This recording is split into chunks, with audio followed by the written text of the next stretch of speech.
Hello and welcome everybody to another edition of Wednesday Night Fights Online Edition, episode 38, bringing you some good-ass BB tag action straight from the PC platform for tonight's bracket. Looking to be exciting, looking to have some wonderful matches on display for you all tonight. But, of course, before we get into all of that, there are some introductions that need to be made. First up is yours truly, T.O., bracket runner and host for tonight's WNF BBTAG bracket, Master Cheap. And with me here in the commentator's booth are our two regulars that we've had in the commentator's booth from before and after rollback era began. First up is Lon Lily. After that is Shinju Ryu. How are you both doing tonight? I am doing pretty good. They're ready to play some BB tag, ready to watch some BB tag.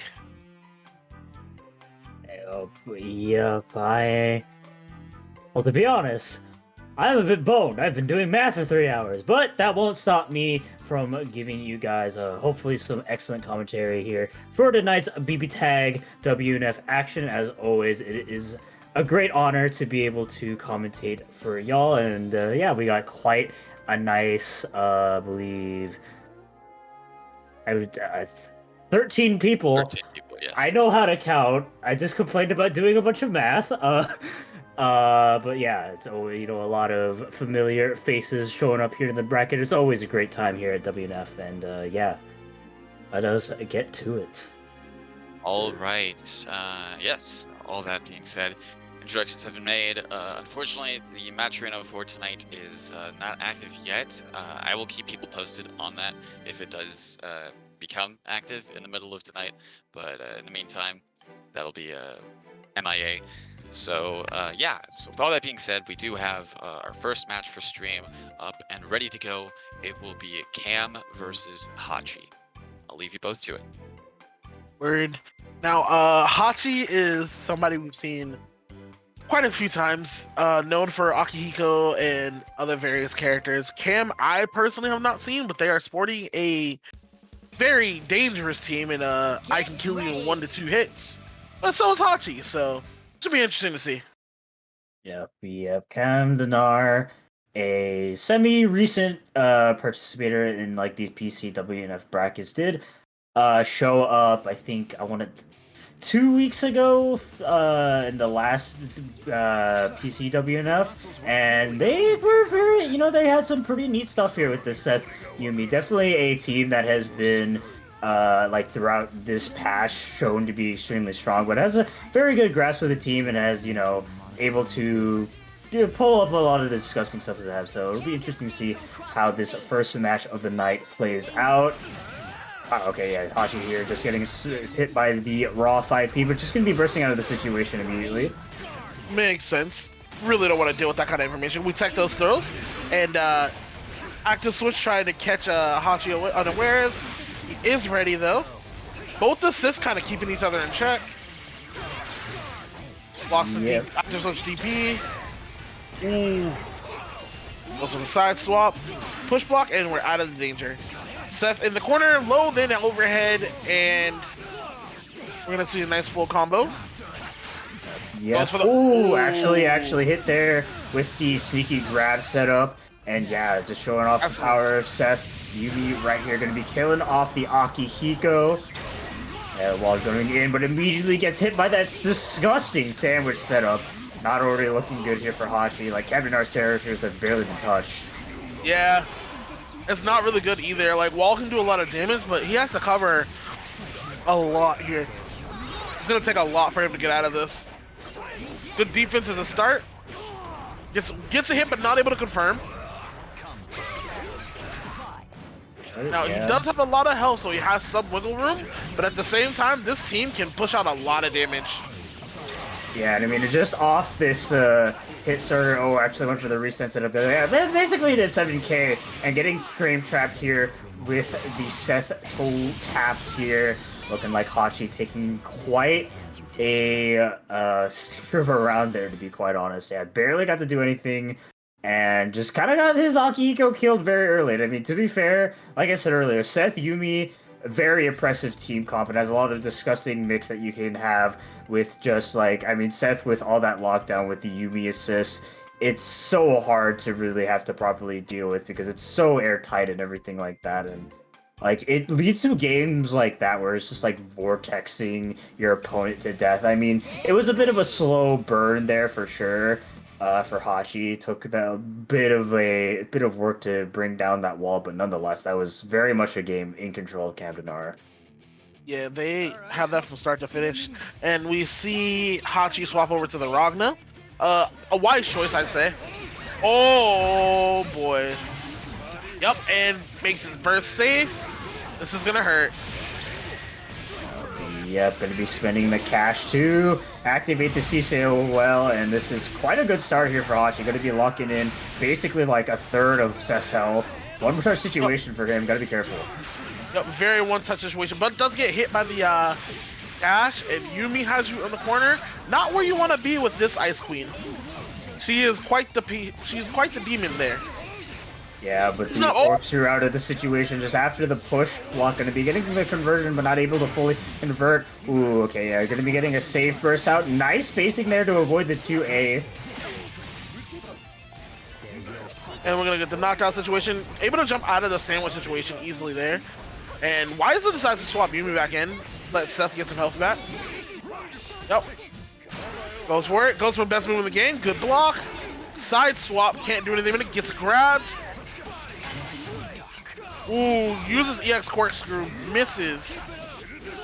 Does get hit here. He's gonna get knocked down, and what's the setup gonna be? Yep. Blocks the low. Getting some standard Oki here. Let's jump out of the corner, just trying to get their own pressure started. I mean, even though they lost the advantage there for a couple seconds, this is definitely still a game favored completely for Hachi. Oh, unfortunate there. Couldn't quite beat the burst, and that was a really late TRM attempt. It was. But, like, just not really working out at all. Ooh, couldn't quite block the cross up. Gonna get a knockdown situation. Ragnan one-touch situation here as well. Gonna pull up the Akihiko. Set up the sandwich, get Ragna out safely. Decides to go back into Ragna. Tries to go for the tick grab and gets killed for his troubles. Oh, gets the counter hit and dodges it. Oh, that's a dead Yumi. One-touch situation. Out. This 1v1 almost immediately runs in straight with the EX cork through, not countered, so not able to confirm, but you know, just do it again. No, and no one blocking that. This super fast cross up allowing Hachi to seal out game 2 there. And that was like definitely a lot closer compared to the first match. Hachi definitely able to kind of start their offense a lot better in the early game and just really almost looking like kind of a sweep for them, but lost momentum for quite a bit of time and just like slowly but surely kind of got chipped out and eventually actually lost the first character despite having such a lead. So definitely we can see here that, you know, Hachi is able to make some waves in the matchup, but Camdenar, even when down, kind of looking down and out, is still gonna look pretty good. That was almost a terrible happy birthday. Oh man, he's got to be glad that was not a happy birthday. Goes for that. Doesn't go for the TRM, but does go for the pressure. Oh, again, almost another happy birthday. Right. And that got hit raw. And I mean, this is still looking like how it was in the second game here.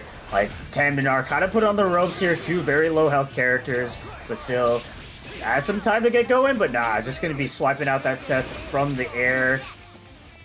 Air-to-air Akihiko, not what you would expect. Respecting the fan, not rushing back in. Not really give him a chance to do anything here. Yeah, and I mean, definitely, like, Hachi doesn't really even need to, like, go in at all. He has such a sizable life advantage. Just wait for Camdenar to kind of, like, hang himself there, and that's exactly what he did as he falls straight into the Ragna 5P, and Hachi taking a very dominant game 3. Yes, indeed. The more we play, the more dominant he's looking.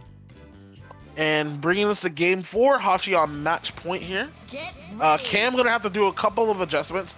Nothing too major, because it's not like he's doing anything wrong, but he's just getting hit, and you can't get hit against somebody who's playing Akihiko. Like, I mean, I would say that's doing something wrong, no? Oh yeah, I mean yeah, but like gameplay, like plan wise, he's not doing bad. It's just like you can't get hit. Alright, yeah, we're gonna be setting up the sandwich situation off the 5P here. Nice push block just to avoid the 236C, but that orb is still in play. Oh my god, actually was able to dodge in time. That's a huge starter as well. Level 5 Cyclone, even without meter, this is still doing a nice solid, like, almost 12k. And just gonna be getting the grab. Don't think they're gonna be getting a burst safe kill at all, but nonetheless gonna be firsting out the burst anyways. Oh no. Caught him lacking, wasn't watching his toes, and Ronda's getting a feast. Knockdown situation, sandwich, immediate. Yep, immediate low. Does get out of it. Very lucky. Able to get the hit onto Adachi as Akihiko as well. This is gonna be huge. Just like he had it, just like he was on the road. Oh no. Blocks it, wise, but does get hit. And all right, they do have 1 meter, so they're not gonna be able to kill. But this is being put on notice. Akihiko suddenly not looking so hot, but that right now looking full out in the back. Like, Keminar has been playing very confidently with her. Goodbye. Yeah. Was doing so well with the solo Yumi. Like, got a lot of good solid hits despite, like, being literally at a pixel, but just did a very bad raw tag there. Okay. Still has a chance. Oh, gets a hit! It's a different round. Now this is suddenly a 2v1. Oh my god. That's a dead character. Yep, able to cancel into the super after the 2-1-4 there. And Kaminar, after another long, hard-fought battle, will be taking it. It was close. Very close indeed. It's like, basically, like, all the sets have been like, Kaminar just like at the start just looks so horrible in the matchup. Like, Hachi just like, you know, hits them in the right places. That round start specifically, I think, has been catching Kaminar off guard very consistently, and he starts his momentum super early. It's just like the way he takes it back is just so oppressive, and like just the power of Seth Yumi able to kind of like drain your health so quickly too is like really, I think, making Hachi's mistakes matter a lot more than like maybe some other teams would. So definitely got to clean it up here in this game 5 though. Yeah. And here it is. He's ready for it, and then I was not expecting that, to say the least. Yeah. Oh no, and he got the pickup. Does not have 2 meter, drops it. Still tries to go over the TRM, but too late. Yeah, and was just able to air stall straight over the 5A. Yeah, set up the restand. Actually not going for anything too spooky. Just maybe expecting a DP. Ooh, Oh, gets a side swap. And wisely decides to tag in Akihiko. And now this is the roles are reversed. Hachi is on the ropes here. Has to figure out a way to get the momentum shifted. It's very possible with this team, but not looking that likely, especially with counter hit damage here. Yep, going to be killing off the Ragna off that burst bait. Still has the level 2 resonance, but doesn't expect the grab here. This is looking like doom here for Hachi as Kaminar taking the set 3-2 over Hachi. Yep, Hachi taking an unfortunate loss here. It's okay. He just drops down to losers. It's gonna be fine. He has a chance to run it back. But Cam coming out and showing out. Doing very well there, just making things work, and despite being down multiple times, able to just come back and like weather the storm and come back with a 3-2 win. Very impressive. Yeah, like, it can't be understated just how rough a lot of those games were looking for Kaminar. Like, man, that Yumi in that third game, basically no health, both characters in the red constantly between like game 2 and 4, but like, even despite like the one game he lost in that situation, he wasn't out in like, he was not out of that game in the slightest at all. Just showing the resilience that they had despite the circumstances, and especially in that last game, I think the main factor of why he was able to take it so thoroughly is that he won the round start interaction. Like consistently throughout like those games, he just lost round start. Corkscrew plus like 6P was catching him all the time, just not ready for it at all, and like eventually just really like, you know, was just like the big call out, and it paid out in spade. Didn't have to deal with like the stress of being in such an uncomfortable situation, and yeah, made it look like the first game where he was just like totally in control of everything. So very impressive stuff to Cam Denar, but still Hachi, quite a strong player, so I quite believe that he can make it through the loser's side of the bracket, but we don't have to worry about that right now as we are going on to our next match. Yes, we are. It is Four Sword Kirby and Podge. Or no, Podge is Four Sword Kirby. What am I saying? It's a thing. I'm so sorry. But yes, here we go. That is a Lapras Jin versus a Tager Yukiko. Not what you normally would see. Yeah, definitely. I mean, if you know anything about Podge, he definitely plays one of the most eccentric teams in the game with Tager Yukiko. It's like something literally only him can play. And he's very strong with it, to be frank. Like, he gets very decent placement, so... Yeah. Meanwhile, with something very strong is that Jin DP. As Jin DPs the situations away, tags in the Lapras, but the Lapras is gonna have to deal with the Yukiko, who's already at 6 stacks of fire. Ooh, not able to exit tech out of that string there. But Podge getting the grab here. Gonna be putting the Lapras into a very uncomfortable situation. Can take one grab, yeah. Just gonna be getting a raw tag. And then again, the DP working there. Oh, dodges the DP, but does not get in range to punish. And that is so dumb that that's an overhead. It looks like a low, I swear to God. Like, why is it an overhead?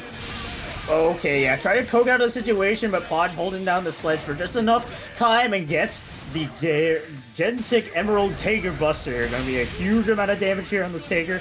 Unfortunately, loses the corner off that, but still in a distinct advantage. Gets the hit with gets the hit there and is able to get the kill on the Jin. Ooh, use the EX command grab. Tried to finish. Regular grab? Price, you are a grappler. Ooh, okay, but yeah, getting that EX air grab punish here. This could be a kill on the Tager. That's gonna be a kill on the Tager. Definitely a deck taker now. Alright, I mean, but Yukiko, you know, well, I was gonna say, like, one fan can do it for Lapras, which, like, fans normally not the hugest at Yukiko's arsenal, but when you're so low, you really gotta navigate well, and, like, even despite using the projectile envelope move, just was not enough projectile to save him. Podge taking the first game. Yep, and at that note, I do need to bow out to go play my game. I will be back. Alright, good luck. Right, and I am hot swapping in. Good to have you here, Chief. Yep. And yeah, so going with the round start wedge catapult, I mean, you know, it is an option. It works. And look at this damage. Yeah, that unscaled, by the way. Ooh, yeah, that's gonna be one thing you gotta be really careful about Podge. A lot of his combos are surprisingly burst safe. And you wouldn't think so, because it's like, well, who plays Tager? Who plays Tager Yukiko too? Like, a lot of his cross combos are like deceptively not burst safe. Oh, unfortunately, Pump Swing not able to keep that burst safe, and Yukiko able to go in with the burst. Gonna be spending some of their bar to just push luck out. Only getting a small amount of damage, but gets another air-to-air hit. Yukiko starting to bleed a little bit. Yep, and only at level 2 fire levels too. Definitely not wanting to lose all that life early. Ooh, yeah, just calling out the grab there with the super. Wants to just bust out, maintain their pressure, but Podge doing the same, just going to be deeping out of the situation. I was waiting for some kind of command grab, but I didn't expect the super command grab. Lapras going into the earth. All up to solo Jin, res level 2. Ooh, okay, yeah, I got hit by the rough IP, but no full conversion there. But Podge just trying to lock down from full screen and was successful there with the EX Augie, and we'll be taking the second game.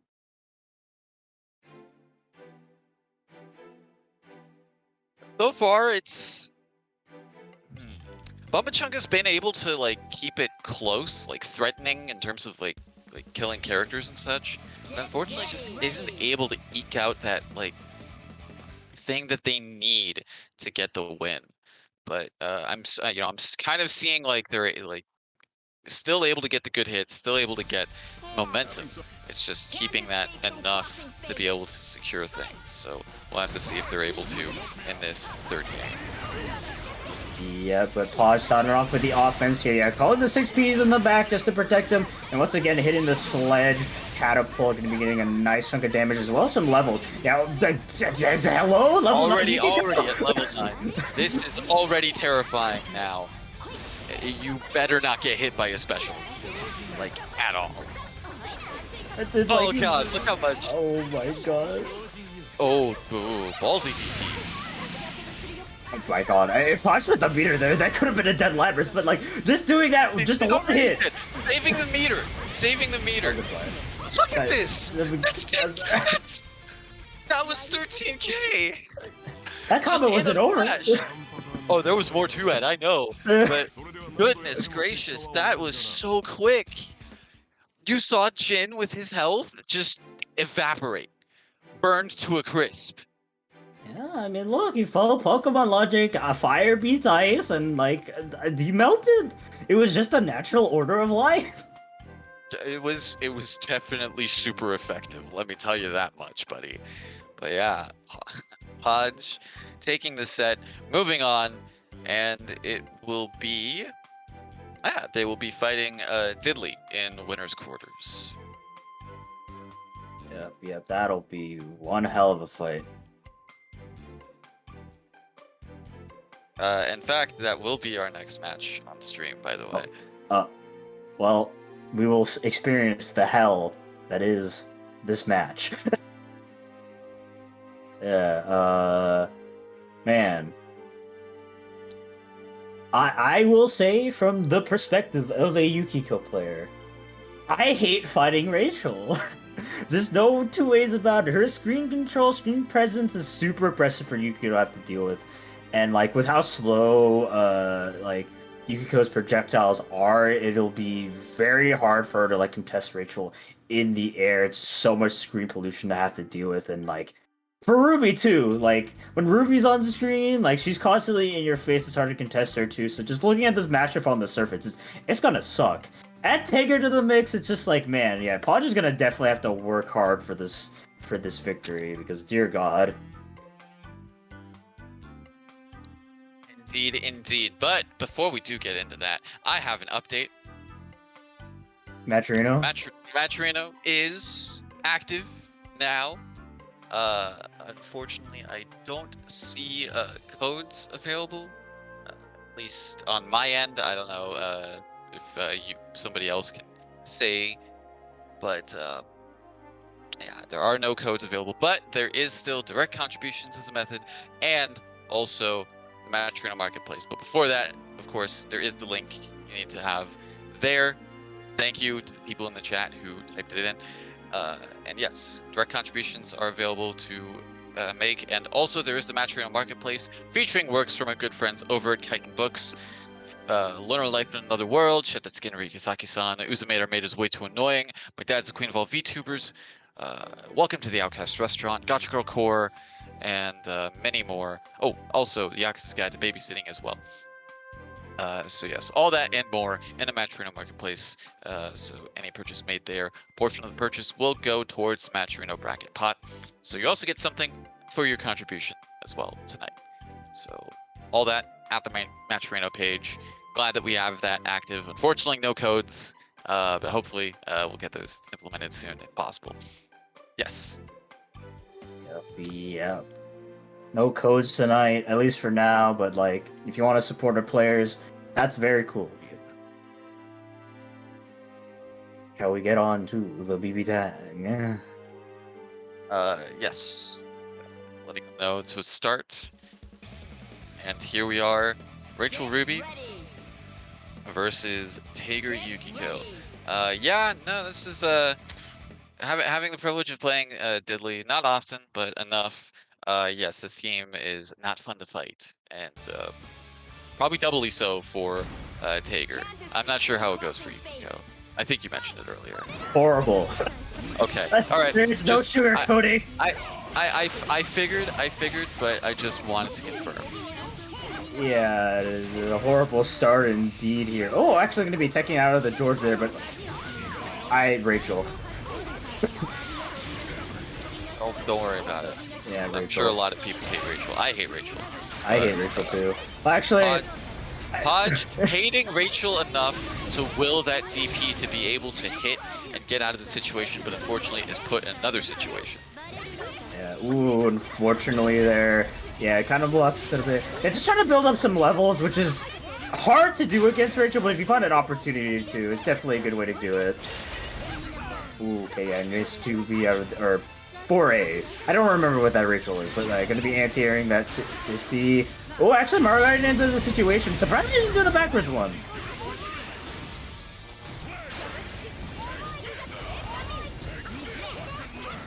Alright, you know, despite, like, you know, the suck-ass that is this matchup, Podge has done quite a bit of damage to that Rachel. Alright, oh, unfortunately, though, Diddley dropping the combo, and once again, Tager kind of in the pain dimension here. Oh, but actually able to bait out the super. This is going to be a decent amount of damage here. And no burst bait, unfortunately, though. And yeah, Rachel coming in with the overhead to open up Podge. Yukiko does have a lot of red life there, and I don't know. I mean, which one do you want in to face this? I feel like swapping in the Tager to take the heat was the right call. Yeah, especially with Yukiko at level 7 here. Gonna be able to at least try to do something here in Resonance. Could have wow. potentially died there, but unfortunately, yeah. The guard point on that move coming in clutch to stuff out that DP, and Diddley taking the first round. Yep, and yeah, I could definitely imagine that these two have like quite a bit of matchup experience against each other, and like we said at the start, the matchup is definitely rough. There's no like two ways about it for Tager Yukiko, but like still, I think Podge is definitely showing a good amount of matchup experience to make it like this close. Just knows when to push block out of situations, when to like, you know, tech out of potentially like maybe not as tight setups, and just like do their best to kind of like inch out any advantage in just against this team.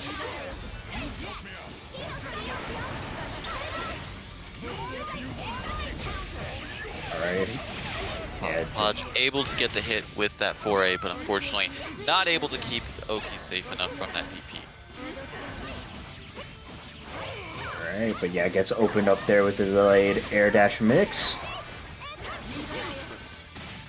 Okay, just going straight in with a grab and able to bait the burst there with the 2B. Yeah, this Ruby definitely on a tear.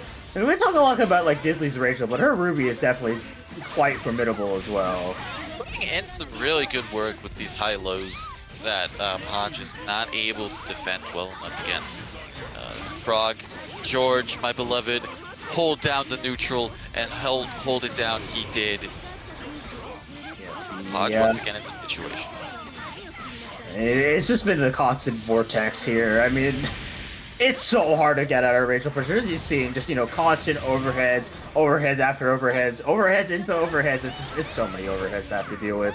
And left here with the solo Yukiko, definitely in a worse situation. But really ballsy there, just to go for the B fire boost in the middle of pressure. Surprised there was, wow. I'm surprised that lightning did not actually hit Yukiko either. But yeah, I was gonna say, surprised there was no resonance activation during the Agidai. Oh my god! Good defense.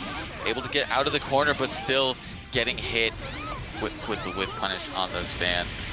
Yeah, this should be enough to kill. Yep. Gonna be taking him out here.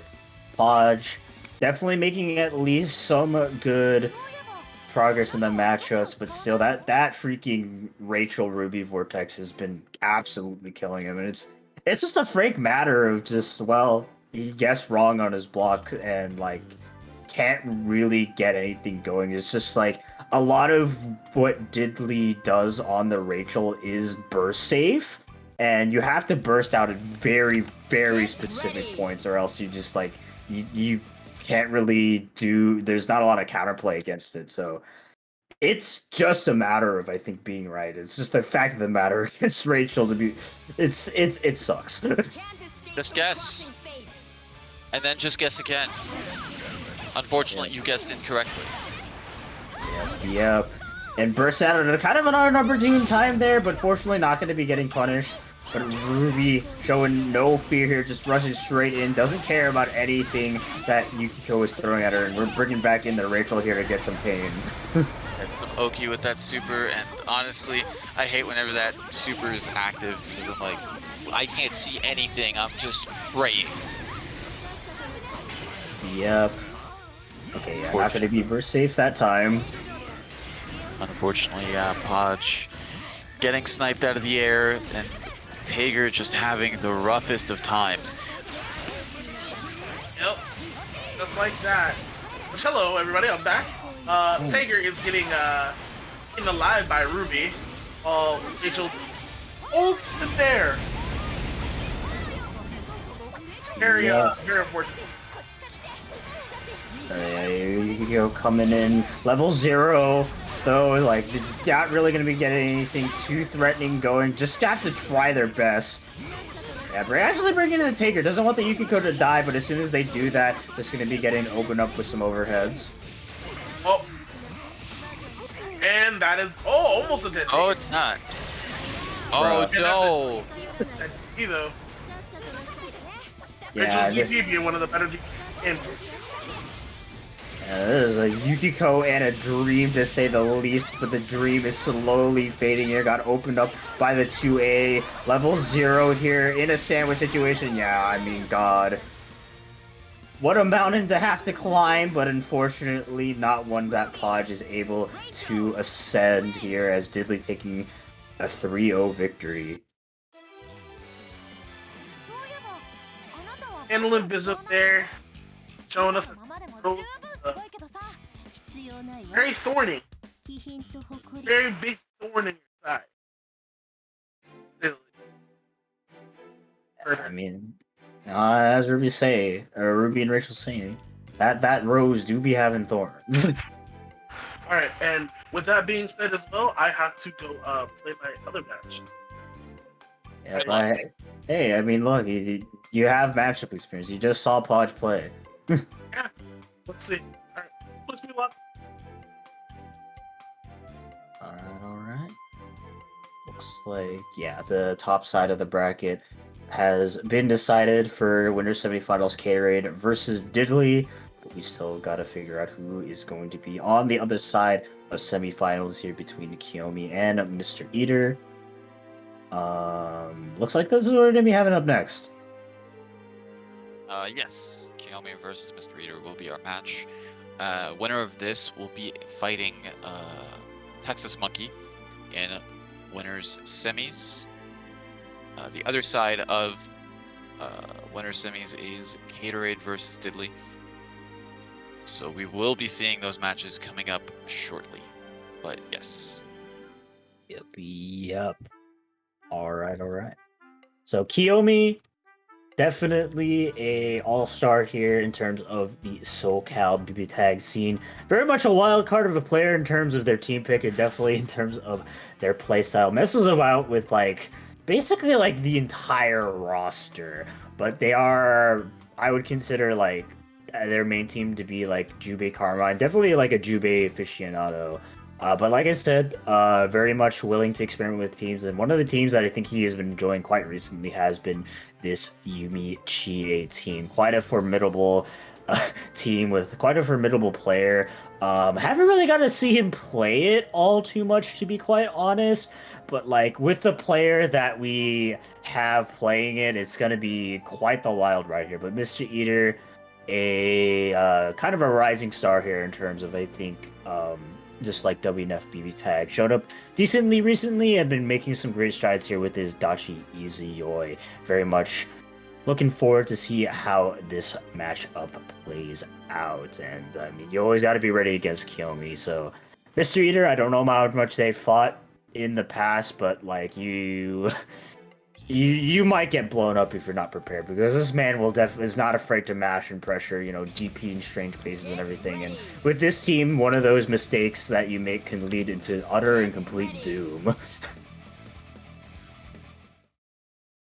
Very, very true.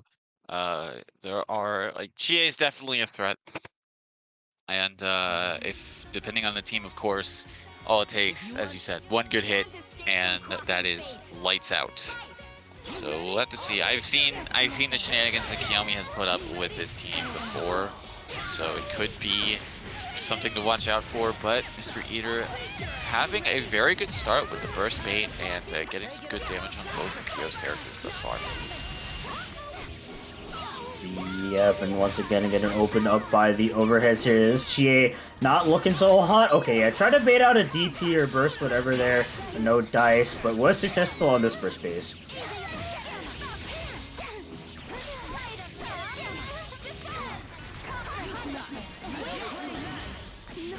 I'm gonna say it's surprised there was no cross combo activation earlier, but probably didn't believe that it would be good enough to kill. Oh, She's gone. she's dead. She's dead. He's gone? Oh, okay. jeez. Okay. Unfortunately, it ran out before she was able to do some major damage, but that really could have been a dead character. Yeah. It was just like, I mean, freaking, you know, Mr. Eater was just like, yeah, I don't pop it off here with all this, like, overhead mix here, but just like 1-5A almost led to their doom. Like, actually, though, but unfortunate DP from Kiyomi, going to be losing the Yumi, and I think if this combo is stabilized, going to be losing the GA not too long after. Yep, definitely paying there for not killing that Izuyoi early, as they will be losing the first game.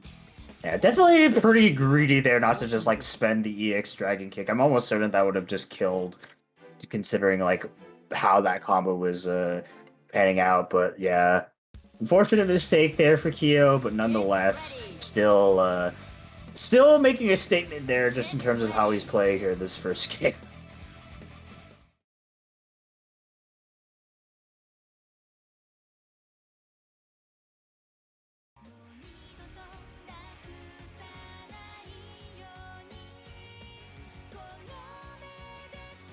Heading into our second game here. Yeah, I mean, Kyo started off with a round start 5B, but Mr. Eater definitely ready for that. So I'm really doubting that he's going to go for something that, again, that's typically an abnormal Yumi round start, yeah. Unfortunately, lost the interaction once more, but nonetheless, still going to be getting into the corner. And, yeah. Once again, DP's baited, going to be taking a decent amount of damage and having to hold this mix.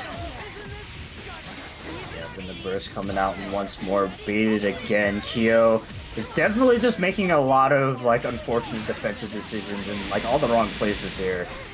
I can't believe that was all a conversion. I'm not gonna lie. I feel like that they were probably going for a crossway to close it out, but just a little bit too slow.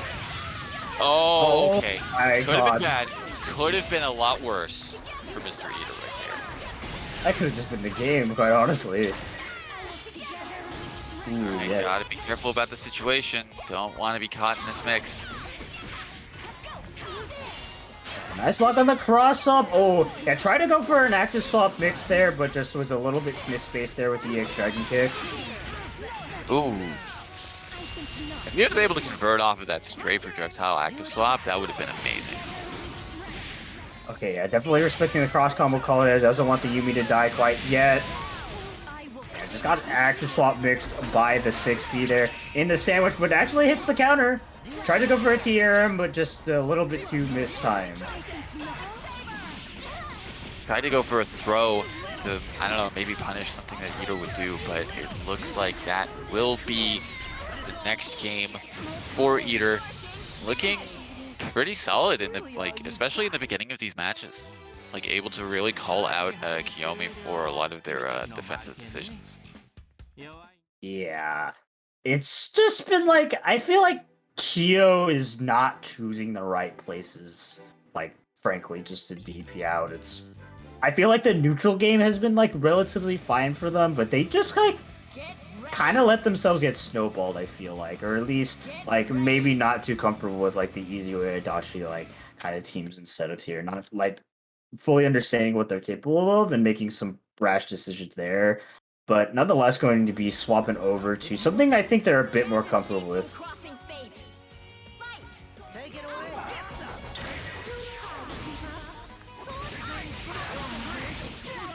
This is the Jubei is definitely a classic that I've seen from Kiyomi. Rachel, not so much, but I mean, can't fault Kyo at all at this point. Rachel's looking pretty on point.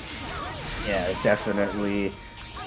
Character he's brought out on the path before, like kind of my ears. I hold that thought. I have the game muted, so that didn't affect me. Yeah, but yeah. Ooh, okay, gonna be swapping out the Rachel, but a nice call out there with the EX Shiranui. And already looking so much better here with this Jubei. Yeah, just let it rip. Going to be hitting with that lightning assist and not quite getting too much afterwards, but going to be calling in the bats. Stuck in a sandwich situation though. Yep. The active swapping mixes too. Just super keep it all bursting. Oh no! Just a little bit too high to hit with that stab, and could have not been a dead character, I feel, but could have at least not been a loss of momentum for Eater, and yeah, going down with easy boy. Yep, and immediately getting counter hit afterwards. This should be a kill here with the cross raid. And yeah, Kyo firing back here with quite a dominant game here with the Jubei Rachel.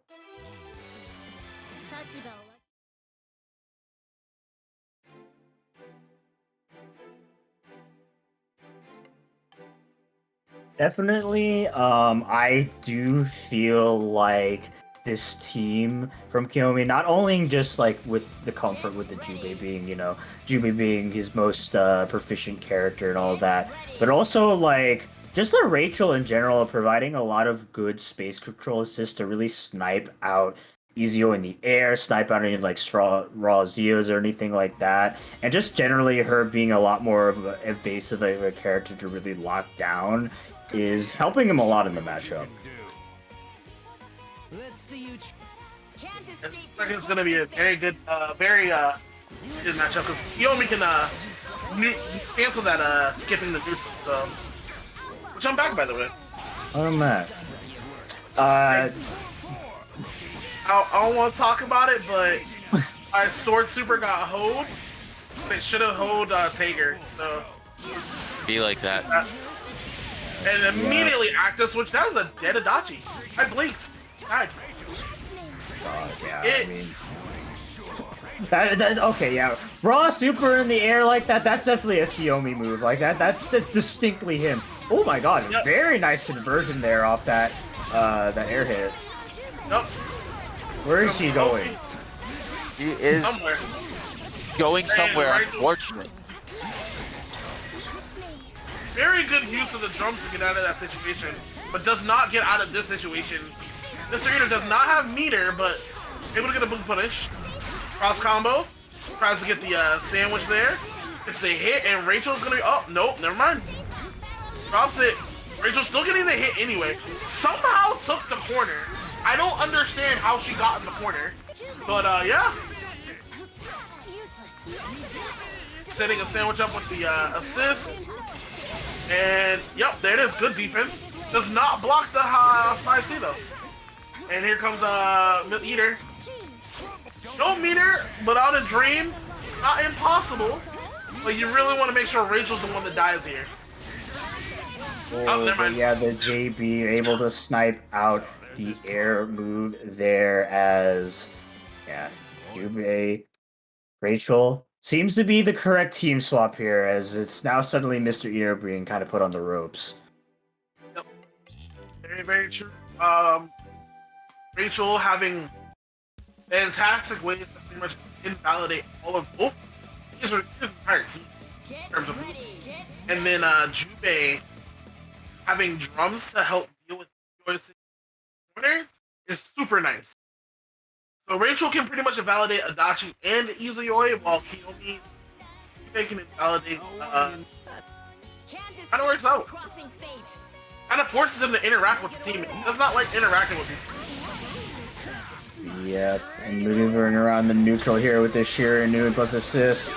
And bring in the Rachel. Mr. Eater has spent quite a bit of push block here, and he's going to be sniping that at Azio, and going to be chasing them down on the side, make sure he can't do anything, but unfortunately drops that combo and allowing Mr. Eater to get a combo. Mr. Eater dropping the combo of his own.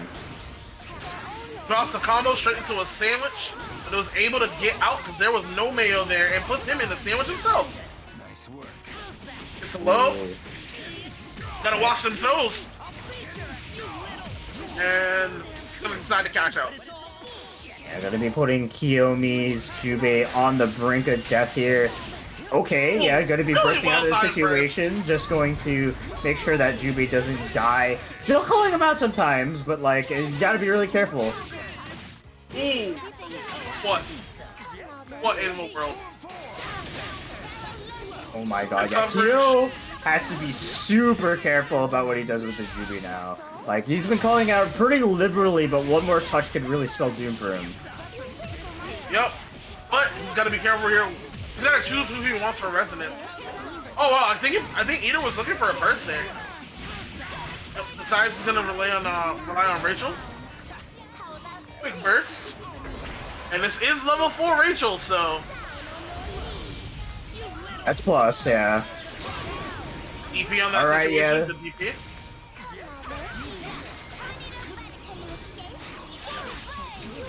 Another good DP in that situation. And gets a hit. It's gonna be able to get the kill on Rachel should they finish the combo properly. Yep. Oh my god, he could have teched out!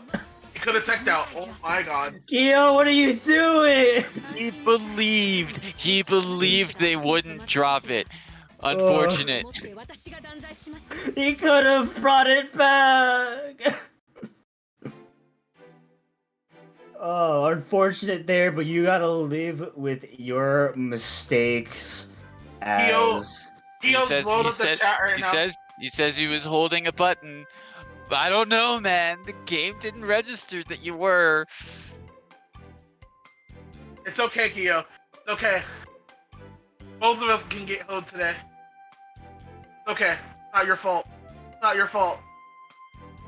It is the ongoing of tag where you get hoed at least one day. Shinju, real quick, fix your mic. You are cutting in and out. Ah, sorry. There you go. That should be much better. My bad. But yes, it's okay. We both can get hoed. There's always another tomorrow. So what was the score for your match, Shinju? 0-3. I got hoed twice. Okay. It was a great time. It was a great time. I actually had a lot of fun. Alright, so Podge moves on. Got it. Yeah, Podge moves on. It was such a hoe that I had to go double check that I was right, and I just had to be sad about it. Sometimes it'd be like that. Yeah. A game like BBTAG, sometimes you're right, but not correct. Yeah, I was confident in Linnea's Sword Super just being able to eat anything that Taker tries to do, even if he supers, and then that just didn't happen. Even with the DHA, it was very sad. Should have been a punish, but it wasn't, and I cried and I died because of it. Alright. Well, in spite of all that, do have some more matches in play. We have Caterade versus Diddley up on stream. You two, good luck. Thank you. This is a match. I've never seen this match, actually. Never once. I never really get a chance to see Diddley play a ton. And the fact that I get to see them play against Caterade, and Caterade is choosing absolute violence right now, this This is gonna be great. I love it. Yep, and Cater locking back once again with the Akihiko Azure. This was a team he actually tried to play yesterday at Big 8.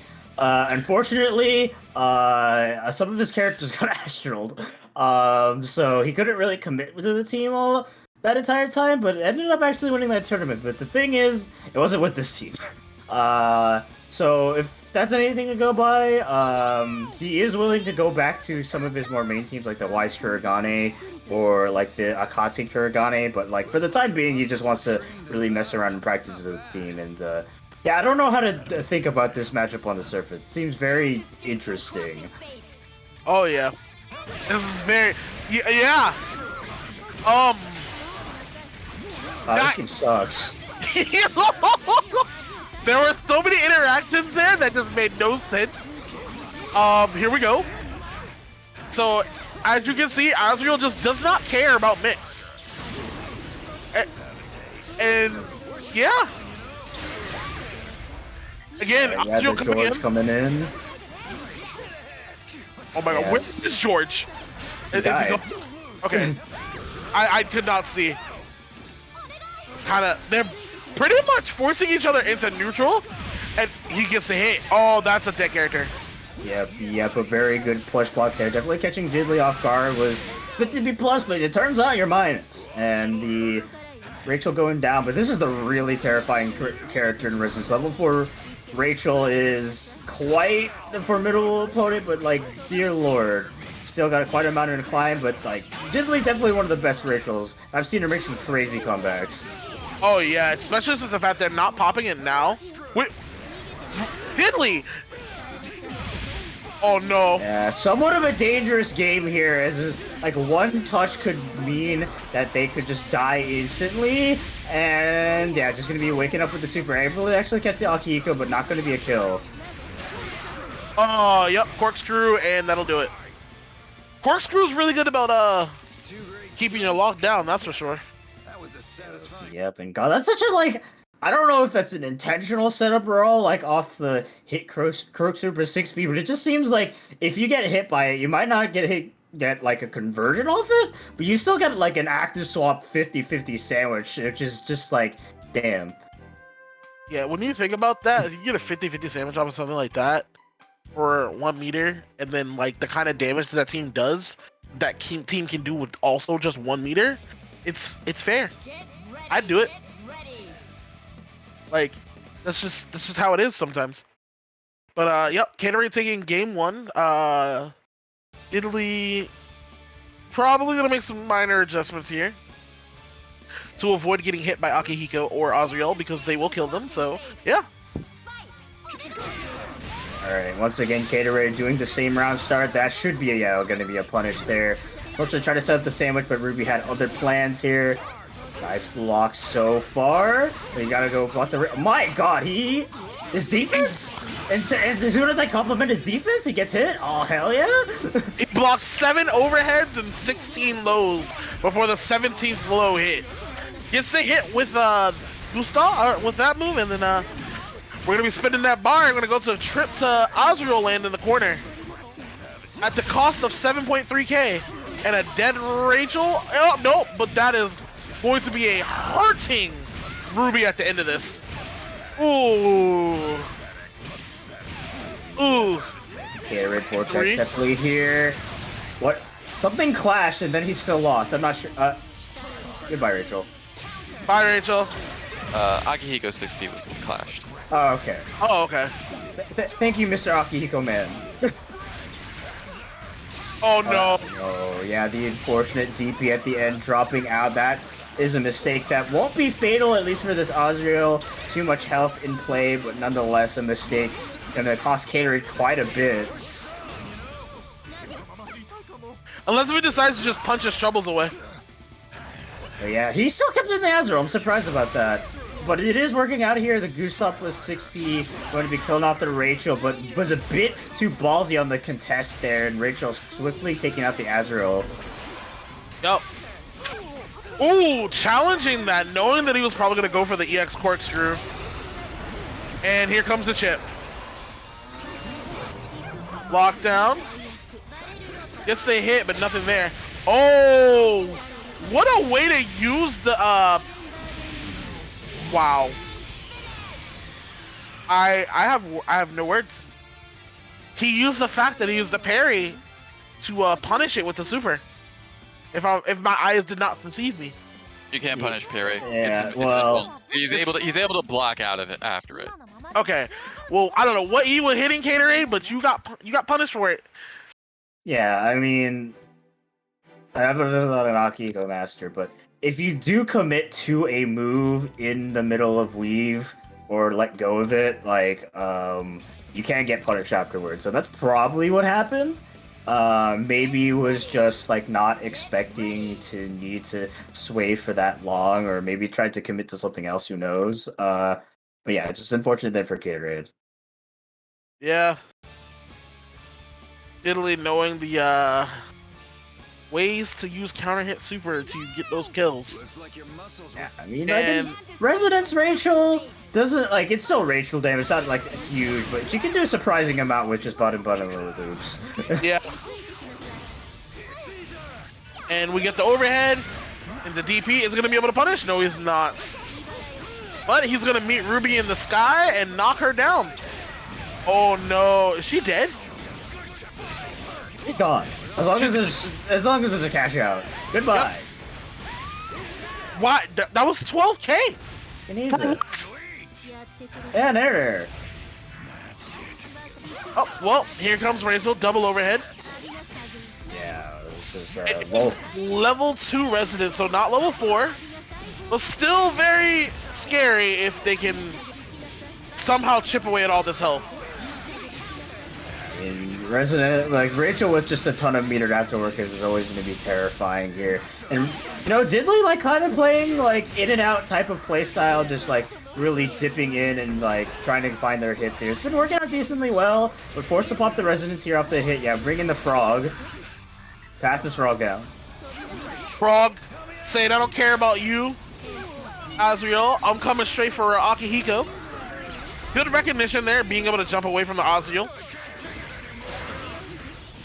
Swapping in the Azriel. Gets counter hit, actually, that's massive.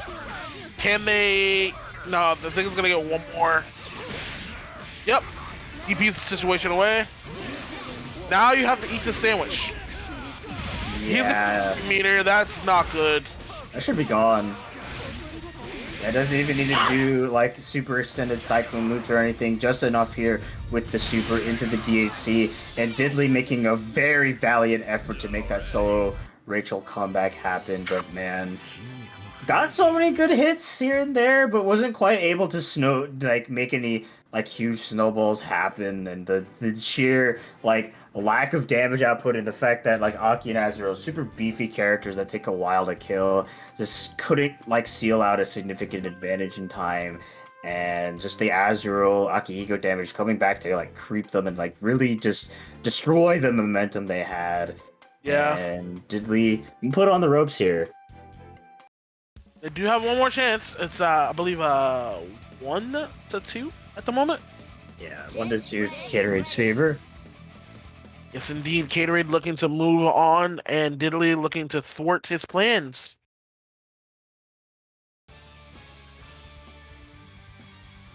All right. Sitting at the abandoned temple. Let's see what happens. Alright, yeah, Caterade is going to be backing off. Ruby Buttons being Ruby Buttons as always. A very nice shark over. Didn't actually quite believe in that confirm, so just going to be getting a sandwich set up. They're just kind of going at it. Oh, counter hit actually. No meter, but it's going to get dragged all the way to the corner. Decides not to do. Ooh, gets the overhead. Knockdown overhead again. Looking for a burst. Gets the low. Diddley not biting. Actually getting a punish on that. Gonna be able to, trying to get something going there, but not able to. Gonna be able to do that now. Gets a low. Able to swap out safely. And, ooh. Azriel in the corner, 1 meter, not 2, which is good. Still gonna be a good chunk of damage, about 9k.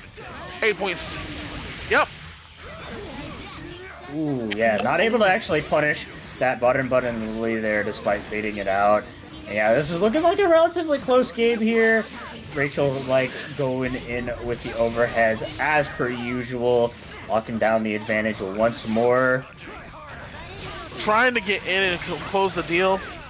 Good hit. Not able to punish. It looked like he had the chance to, but...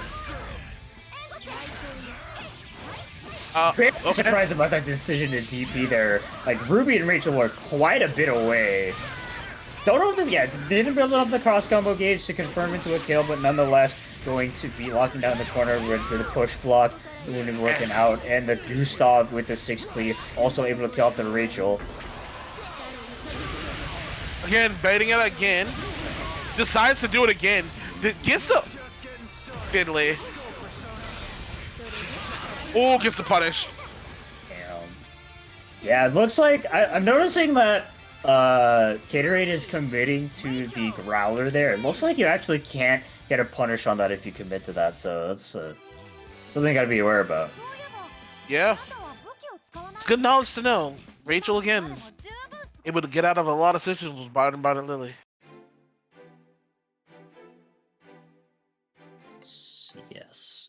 And I mean, Caterade took advantage right there and almost, like, basically had the perfect opportunity to seal out the game. It was just, like, that lack of, I guess, matchup knowledge when it came to that specific situation was, like, yeah, it really came back to bite them, like, I think twice.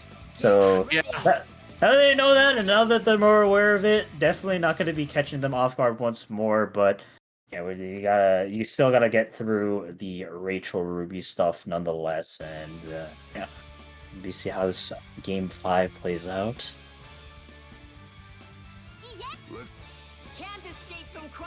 But here we go. Yeah. Wow. Choosing violence, but doesn't matter as Ruby buttons are massive. Gets a hit though.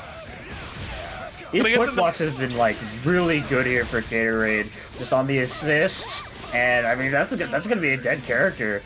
It hasn't even been 30 seconds. Able to get the punish. Nothing there. Gets hit by the DP again. Blocks the Azriel. Gotta do it with the cross combo though. Ooh, not able to punish, but able to get the hit to get out of that situation. And there goes George. That was another good air challenge there. Wow, it was just like he really stance up did Growler and was like, come at me and punish me. DP assist actually, yeah, not gonna be working out here. That's gonna be a dead Azrael. Some of this is now looking like This is insane. Here? God, like freaking this Rachel has been doing so much good work, but it's going to be teetering out here at the end as Diddley does a bit of a panic at DP. Made such like God, this freaking Ruby was like dead a while ago, but this Rachel did not stop, killed off a character, but couldn't quite seal out the deal here as Caterade will be taking the set 3-2. God. Yeah. That was a very good match. Caterade able to take that by the skin of his teeth, having just a little bit more patience. I'm figuring Diddley was expecting him to try to do EX corkscrew or something, but alas, they have fallen to loser side, and Caterade, I believe, is going to grand finals or winners finals. No, winners finals. It's not grand finals yet, buddy. Yeah, winners finals. Because Yeah. there was 2 of them. Right. We're good. We know what we're doing. We're good. We got this. Yep. Moving on. Caterade will be taking on the winner of, I believe, our next match, which is Mr. Eater and Monkey, correct? Should be. Monkey, former de Tejas versus Mr. Eater. Surprisingly, not a match I've ever actually gotten to see before, despite these two being very much PC Tag natives and PC Tag veterans, been on the platform for such a long time now. And I'm sure because of that, they have a lot of matchup experience against each other. I'm just don't know exactly how these two play out. Monkey, one of the last few remaining Gordeau players in existence all over the world. Definitely very committed to the character. Normally plays usually between Susanoo Gore or Narukami Gordeau, but currently locked in with the Jin Gordeau, which is a very eccentric team to say the least. But Mr. Eater been coming in and showing up with the Adachi Izoi quite consistently here and making very strong waves with it. On the surface, I don't imagine Gordeau likes fighting either of those characters, to be quite honest, because I mean, he has big buttons, but he has very slow buttons. Not very good at contesting like Adachi from like full screen or anything. And maybe you can get the surprise like Grim Reaper here or there. But like for the most part, I think Gore going to be kind of suffering other than like Izoi being super evasive in the air. It's going to be hard to bring him down, but yeah, I don't know if exactly Jin really helps with those problems either. So it'll be interesting to see if he actually commits to this team, because most definitely the Narukami or the Susanoo are going to be better fits for the matchup. Very, very true. Because Jin, while being a very solid character, is kind of just overall outclassed in this situation. Doesn't really have too many options that without meter that can really answer a lot of the movement options that Izuyoi has, or the Zio setup that Adachi can provide. So Susan having that full screen EX sword slash, which is good, or Narukami just having in general a very even matchup with, I believe, both characters. He's got one of the better spreads in the game besides Ruby. So should be interesting to see what Monkey decides to pull out. I have watched Monkey play before. They are very fun to watch. They are very good at what they do, and they make Gordeau look pretty cool. So that's hard to do these days. I mean, like, Gordeau looks cool, but like he's a shell of his former self. But that's not to say that you should ever underestimate a good Gord player. A very good Gord player is a very good Gord player, just like anybody else. So I'm very much looking forward to this match as soon as Mr. Eater gets in here. Yeah. Eater did have to use the restroom, so should be here hopefully soon. Yeah. Yes, sir. Yes, sir. In the meantime, I want to do some shout outs here. We're going to remind everybody about the Matcherino. No codes tonight, at least for now. Hopefully you get them soon. But if you want to go over to our Matcherino page and like just donate some money, that'd be very cool. Currently, we only have the direct contribution as well as our marketplace. So if you want to go check that out, donate some money, that would be very much appreciated in the episode and codes. Shoutouts to Nulsang and PokeDude for contributing $10 and $20 respectively. Doesn't have to be that big. I mean, just a nice dollar. Doesn't matter to me as long as you donate. But if you want some merchandise with your direct contribution, we got you hooked up with a lot of manga supplied to us by Kaiten books such as The Yakuza Guide to Babysitting, Lower Life in Another World, Welcome to the Access Restaurant, Shed the Skin, Ryosaki-san, Uzamator made his way too annoying, and My Dad is the Queen of all VTubers. Make sure you guys check out the Matcherino page if you haven't already, and donate if you can. That is all I gotta say. God, it feels so weird to have such a short Matcherino show. It does feel very short, but again, please, guys, donate where you can. If you can't donate, it's fine. We still love the attention. We still love showing you guys some excellent BBTAG footage, and yeah, just hang around, have some fun, and we will be pushing out all the BBTAG action as much as possible. Alright, since we have some downtime as well, I will just do a little reminder like I usually do at the end of the stream. As per usual, a couple partners, I suppose, at this point. Twitch.tv/ICUHater, DonCon, Ralston Arcade, and Crew. Every Tuesday at 5 p.m. doing a tournament called the Big 8 for the PS4 BBTAG scene every Tuesday. I'm showing some love. I'm sure you, I know some of you tuned in yesterday, showed Don some love, but next week and from here on out, please show them some love by just tuning in, or if you can participate as well. Might hear a familiar voice here tonight, And you would be right because Lon did commentate as well and did an excellent job last time. Demon is fired. Is Demon actually fired though? No, not actually. Okay, because like either way, like honestly, like either way, it'd be freaking hilarious. Okay, well, good to know with like a question mark. It's to stay on brand. It was a running joke yesterday that he was fired. Well, you're in luck, Demon. Your days are numbered, apparently. No, we didn't have a blockbuster trade. We didn't trade Lon for Demon. Lon is on WNF payroll. I can confirm this with this ornate plushie that I'm staring at right now. Okay, guys. This is all well and good. Eater's been in the lobby for the past 2 minutes. I was just about to say, okay? I was alright. just about to say. Eater is here, and it looks like we are ready to go. Monkey is locking in Susan Gord. So, just like we thought, he's probably not going to play Jen here. Unless we ends up doing Jen Susan, but that's a whole different team.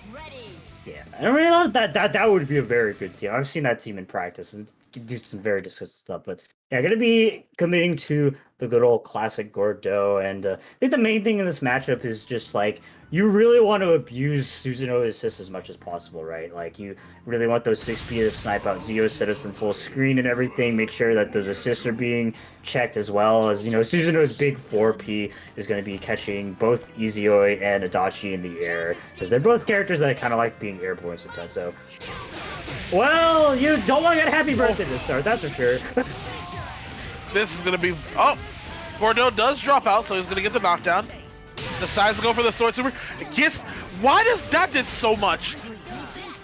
God, this has been a freaking slobber knocker of a match already. Like Mr. Eater definitely took advantage of the start, but just one sword super definitely given so much momentum here for Monkey. Going to be locking down the easy in the corner. Nice block so far, but hits him with the 5C baby. The 5C baby into the grab super, and that's a dead character. Gordo locking down, gets the active switch low, 2 meter. We got the Gord optimals here. Command grab. Gets the DP out of his troubles, trying to get himself out of the situation. Gets punished. Wow. Yep, that's 6P doing some great work in the Adachi matchup. Definitely one of the stronger tools you can have to deal with him here as Monkey going to be taking the first game. From getting happy birthday to basically controlling the entire pace of the match. Very good job there from Monkey, and he takes game 1. Susan did a lot of work there. Yeah, for sure. Definitely doing quite a bit of damage, holding down the neutral with his assist for sure. Just being a constant threat no matter where you are on the screen. But before we get into that, we have Matcherino codes. Oh, baby. Do your Matcherino codes. You know what that means? Suddenly dessert is on the table and you're only getting it if you use those Matcherino codes. Yep, make sure you guys do those before the end of the night, but we're getting on to our set once more. I'm tired of this. It's your case now. Here we go. Let's see if Eater can hold the advantage if he gets it again. Very surprised about no AZ either. Yeah, just gonna be constantly locking down. Want it to be right into Dachi's face. Oh, an unfortunate drop there. Mr. Eater firing back here with a counter hit 2A. The counter hit 2A, then setting up the BZO, trying to get nothing there. Cross combo activated. Very good timing on that sword. Yeah, definitely Mr. Eater's been very predictable about when he tries to set up Zio setups here. So it's been catching him quite a bit here with these sword supers. Monkey once again sealing out a kill here with the 5C. That 5C has been, no! Oh no! Eater, I'm so sorry. You just got God pressed. Goes for a double overhead. Does not get to confirm. Triple overhead, and again? Or no. Like he said, he'll make it quick. Just like that. Texas Monkey is up 2-0.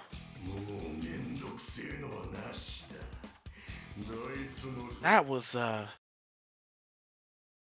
that was just a slobber knocker for sure. There's no two ways about it. I mean, it's just been a matter, I think, of Mr. Eater not respecting a lot of the full screen presence this team has. He's being a bit too autopilot-y, I feel like, when it comes to just setting up a lot of his easy OA stuff. And he's definitely getting blown up for it because Monkey has just been very much on point. yes, he has. Monkey has been doing great so far, and we're gonna see if he can clutch it out up 2-0. But Mr. Eater, final chance to make some adjustments. Sure. Definitely has the team to do it. It's just a matter of actually pulling it off. Hey, Bull just jumped. Wow. Decided not to punish that there. Adachi is getting hurt. Ooh, not able to punish it. Yep. Goes for the sword super, decides to punish the Izuyoi. Gets a hit. That might be a dead. That's didn't even have to spend a meter. But yeah, but getting started out here with this happy birthday. Not gonna be a huge amount of damage, but you're gonna definitely need a lot more hits like that in order to make this comeback. And yeah, Monkey, like seriously, I can't be stressed enough how good Monkey has been on calling out like all these things here for Mr. Eater with just super and gonna be taking a 3-0 victory over Mr. Eater just like that. that was not even just that was a very commanding 3-0. Like, he did not give him a chance to rest. As soon as he was in wake up, he had to guess high low, and he got hit with the double low. Like, you gotta watch your toes. Like, Susan's coming for your feet, bro. Like, he wants them toes. Yep, and Mr. Eater. Definitely, I think that's the roughest I've ever seen him be in like any set at all. Like, God, Monkey just like knew exactly what to do against him in like pretty much every situation where it really mattered. Like, just Susanoo, like, obviously, if you know anything about it, does some large, like, humongous damage, and especially just with getting his supers raw. So the cash outs for, like, when you're correct on calling out, like, those Zeo setups or just any unsafe projectiles is just going to be so impactful for the matchup. Not only are you getting advantage for, like, Oki and stuff, but you're just constantly whittling with the resources, and, like, due to the volatility and kind of the, like, how fragile Adachi can be, it was just, like, we saw there that the Adachi was dying super early, and Izuyoi couldn't really get any footing to mount a comeback there, and that was basically just the story for all those three of those games. Yeah, pretty much. I mean, like, he was ready. He used everything to make sure that both characters were constantly getting pressured, and nothing was free. So he pretty much told Eater, he was like, "You're not gonna get free active switches from me. I'm going to hit one of your characters, whether I have to super or if I have to like poke. Like, it doesn't matter. Like." He did it, and like the callouts on the air moves were fantastic, especially that super at the very end to catch the Ezio at the top of the screen. Beautiful, because people don't realize that move is technically anti-air because it reaches up very high, reaches up higher than you would expect. It was able to bring it down, sets up the Oki, and then Gordo just kind of like finishing up. But with that being said, we do have the next match in. It is Critical Existence Failure versus Diddley. This is going to be very funny. Yeah, this, I've definitely seen this matchup play out before, and it's chaotic. To say though, it's two very chaotic players fighting against each other, and it's two... Yep. He got the conversion! Oh my god, that's actually absurd. How did he get a conversion off of that? Goes for the double overhead, blocks it, blocks the low, blocks the next low. Good defense until you get hit by the Rachel overhead. They get almost a happy birthday there. Able to get out of the situation, gets hit with the V-slash, but not punished. And yo, from the top rope, able to be just out of the range of Barton and Lily, but then gets poked by Ruby again. Try to convert off those multiple times with just like a little bit too misspaced here. Just gonna be going in with the command grab. That's the first up burst out there. My man, you gotta be really careful about the Yosuke. Yeah. Ooh, yeah, hit them there with the 4P, just too tight there to not be able to jump out, and yeah, just gonna be getting the grab. Critical Existence Failure, like, really loves to do that on incoming, where he just sits in the corner and forces your incoming to miss, and it's caught a lot of people off guard. Like, I think we saw there that Diddley tried to mash out, but yeah, Critical Existence Failure is plus off the situation. We'll be taking the first game in what was very chaotic. Yeah, just like you said before the match started. The matches between these two people are very chaotic. Like, from a same single brain cell round start, just with the Rachel assist hitting for the actual confirm, because Ruby has big enough buttons, was already absurd enough. But the fact that Critical Resistance Failure was able to find a rhythm where they were able to keep Italy from not finding a rhythm, so we'll see if we can continue that. And now they respect each other on round start. Ruby does take the initial hit, though. Ooh, unfortunate 2B there. Critical Resistance Failure trying to be a little bit greedy there and actually go for a reset. Not paying out here and just getting hit by the 4P. And double overhead, double overhead. Counter hit again. Had a chance to punish it, I think, but just, he didn't believe. Did he just... Yep, that's going to be a punish, and he's going to get the corner. Definitely button Lily is going to be like one of those Critical Existence Failure you really got to watch out for, because like Rachel's one of those characters just with meter that can like really deny a lot of moonsault shenanigans just with that, but oh my god, they're going to be getting the anti-air here.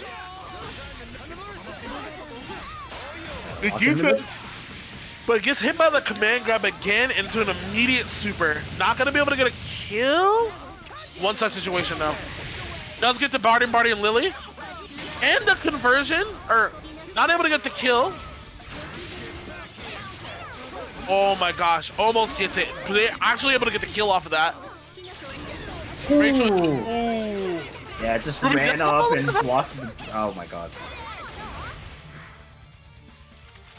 That, okay. I was gonna say, Ruby does have a decent amount of health, so yeah, they have some leeway, but you know what? We don't block on incoming. We just poke. Yeah. We have a faster button. That's fine. I'm surprised. I'm honestly surprised Yosuke lost there, because really Yosuke wins that scenario. He has a 5 frame versus a 6 frame. Just maybe a bit too slow in the draw. Probably. But then we gotta remember Ruby's buttons. Like, despite the fact that hers might be a little bit slower, sometimes they just hit. The startup might be, I don't know, it's just really, it's Ruby, what can I say? Can't escape from crossing fate. But, tied up, 1-1. A different round start each time. Able to get the confirm off of the chair. Gonna go for the knockdown, yep. Ooh, yeah, being very sneaky there with the moonsault cross-ups there. I mean, Ruby's is unlike Rachel, can't really threaten anything like in that scenario.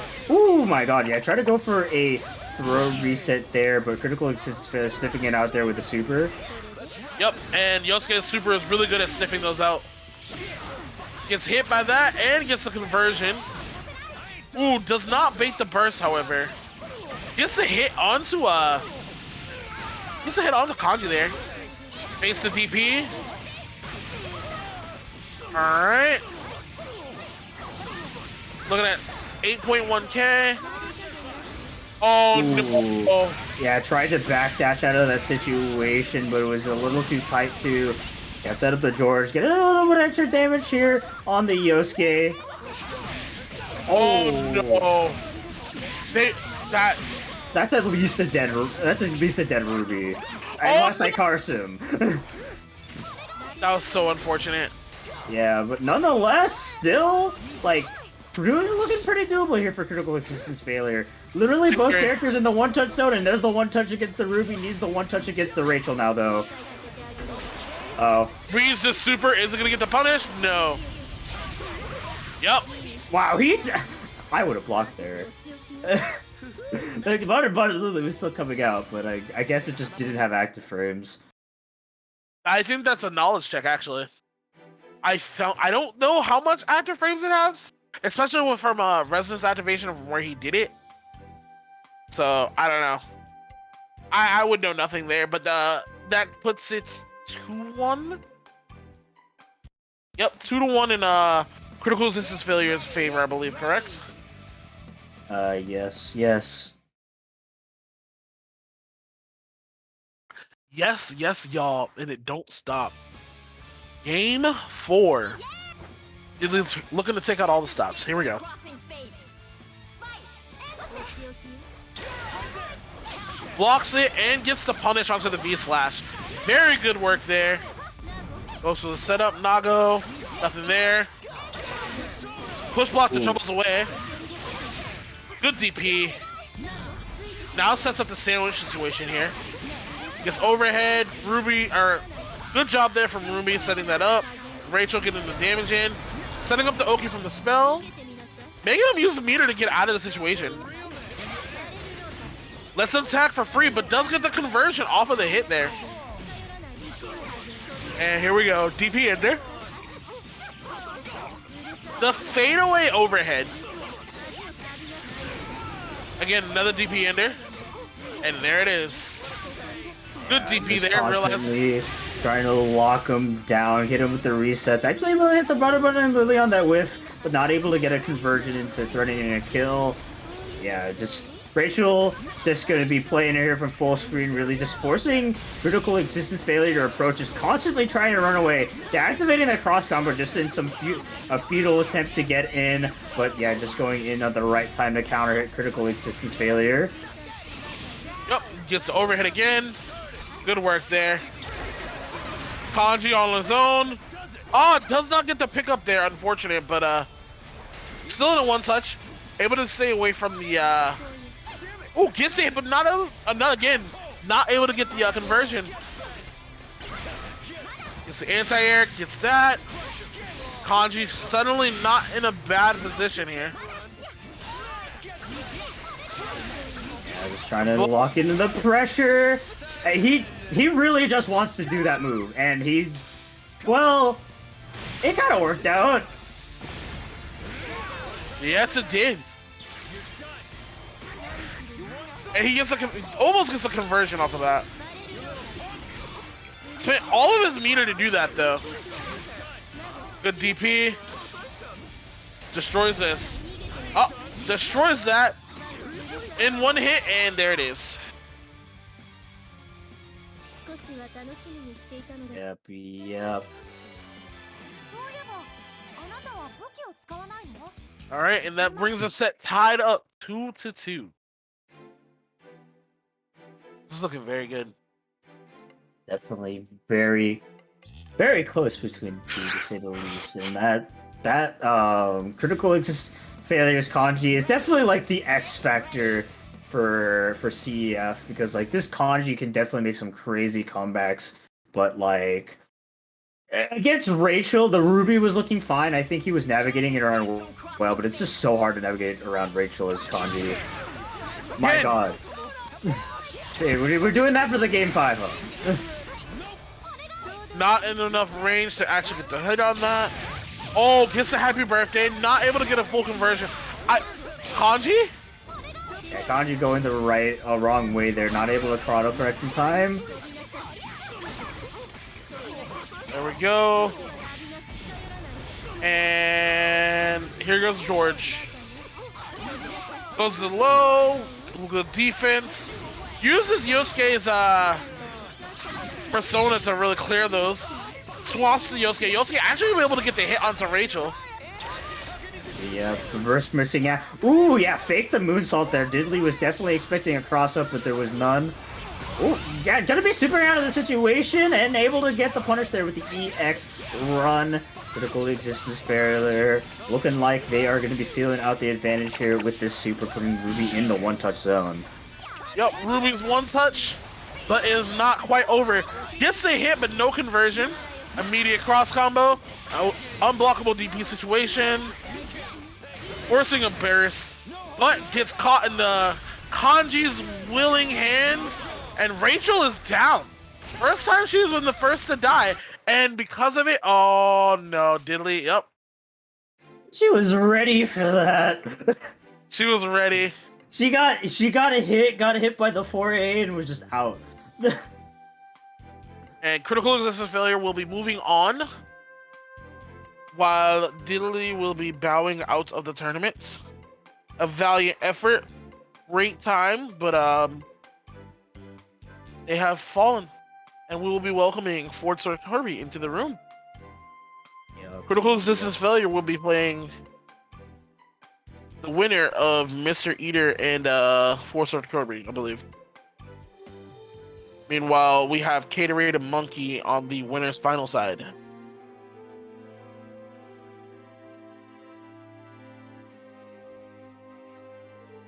Yeah, Critical Existence Failure getting that guaranteed 4th place positioning, but Podge versus Mr. Eater, see between these two who gets that spot for themselves. Yeah. I feel like I've seen this matchup before. It's on the tip of like my brain cells that they're being stimulated, but like I can't really remember the like how that one played out like at all.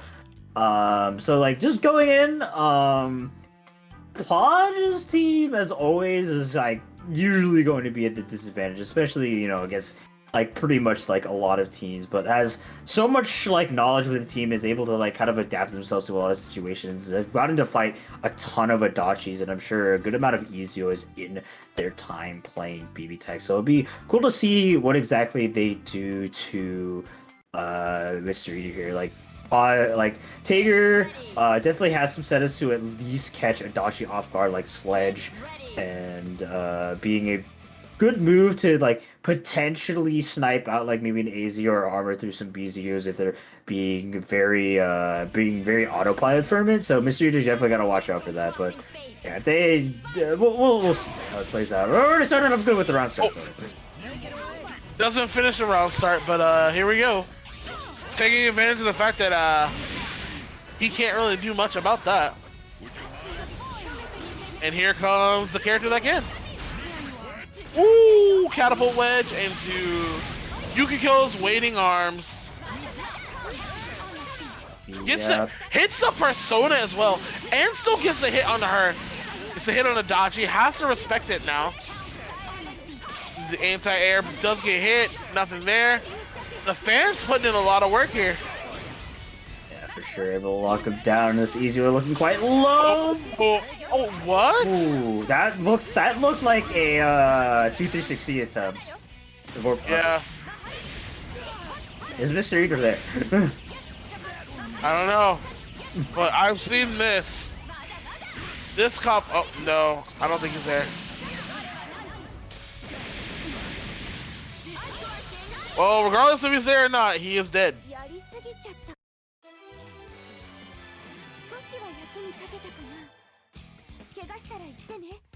Oh my goodness, and that was an interesting game one. Yeah, I'm not sure what happened there. Me neither. But we will find out.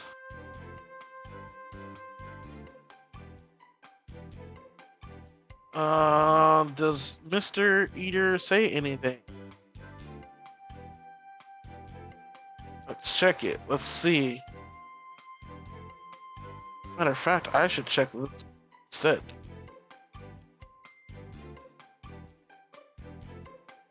Doesn't look like any like.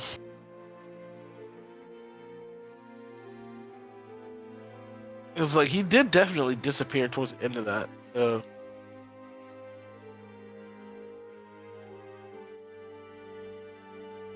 It looks like the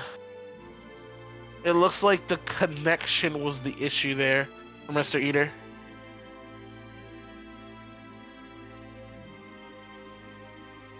Yeah, it seems connectivity issues. Roll back. It does God's work, but it's not perfect. Yep, it can only do so much. Looks like we're going to be sorting out this issue here. They might be going for a connection test. We'll have to see. That we will. Oh man. In the meantime, though, you know what you guys can do in the stands in the chat?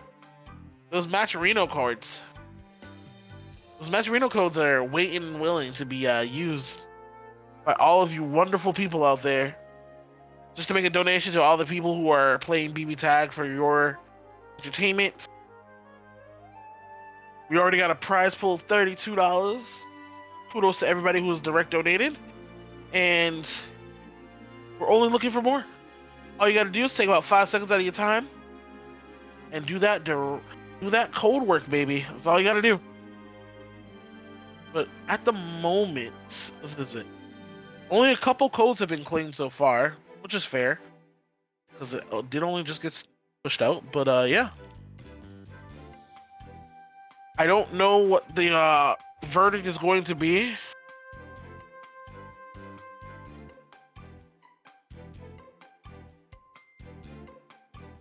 Okay. Master Chief is working on that right now. We'll have a verdict in a moment.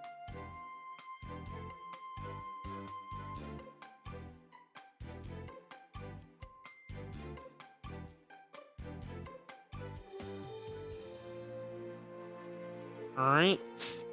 It seems like Eater might just be DQing. Unfortunate. Oh, you hate to see it. That you Yeah. do. It just be like that. We all live in different places in the world, and sometimes the internets and just don't get along. That is indeed the truth. With that being said, it is going to be, I believe, Podge and Critical Existence now. Yep. It'll be Podge and Critical Existence. And then we'll have, I don't know if we're going to have Monkey and Gatorade play first, or we're going to just run through the rest of the loser side first. Oh, we will be doing winner's side first, actually. Oh, there we go.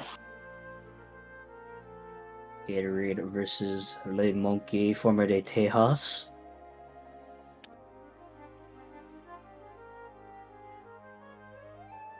Right, with that being said, here comes Monkey. Ready to rock and roll. And his opponent, Gatorade, should be here momentarily. Yep. So Monkey, last time we saw him, definitely looking quite hot with this Susanoo Gourd. Was just very aware about like when to super and like really contest a lot of their opponent Mystery Eater setups. I'm expecting Canada to be the same kind of mentality here, I think, against Gatorade, because Gatorade does like to commit to corkscrew plus 6 speed quite significantly, and it is something that he relies on quite a bit. And with Susanoo's Sword Super, that is going to be a constant threat, I feel like, throughout the entire match there for Gatorade. So I'm wondering if he's going to, be a bit more careful, especially with just how Monkey was playing previously. But we'll have to. Get ready. Get ready. As it stands right now, it looks like Monkey's going to stick with the Susan. No need to change. Let's see. And Looks like your here we go. trained in battle. Not bad. Team Big Muscle versus Team... I don't give a damn. I'm just here to eat. I don't really know what to say about that team, but this is a team. It's got a team with Susan on it. Just happens to be using Gordo. Can't escape from crossing fate. Fight. Right. Yeah, just, Gatorade my backing God. off and then just trading in the exchange afterward. Crazy. This is just a freaking scramble fiesta right now. Yes, it is. Oh, that's a happy birthday. Not anymore. That's a dead Akihiko. Goodbye. Yeah.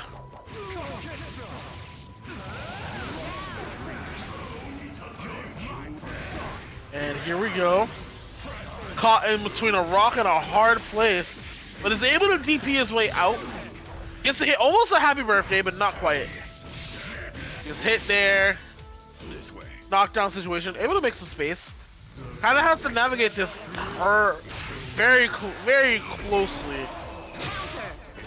Bro. Gets the hit, but no confirm. Oh, this is gonna hurt. Yeah, gonna be a good chunk of damage here.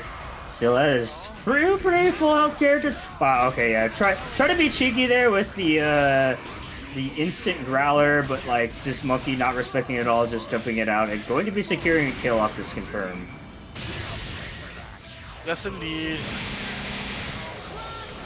That was 10k for a very basic combo. Sheesh. This team do be doing some damage. That'd do.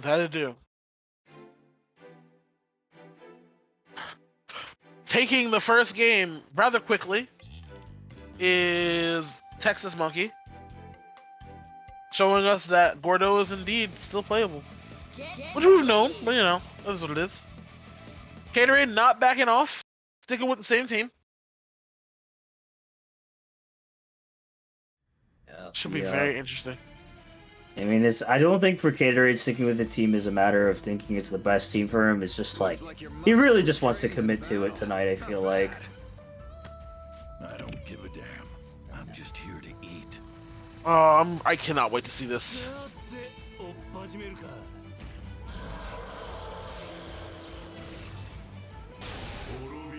Yeah, you know, Gatorade backed off for the first round, definitely respecting like the options Monkey could have round start. But are we gonna go for the craziness now? Hell yeah! Oh yeah, but instead of getting the craziness, they instead get happy birthday themselves. Yeah.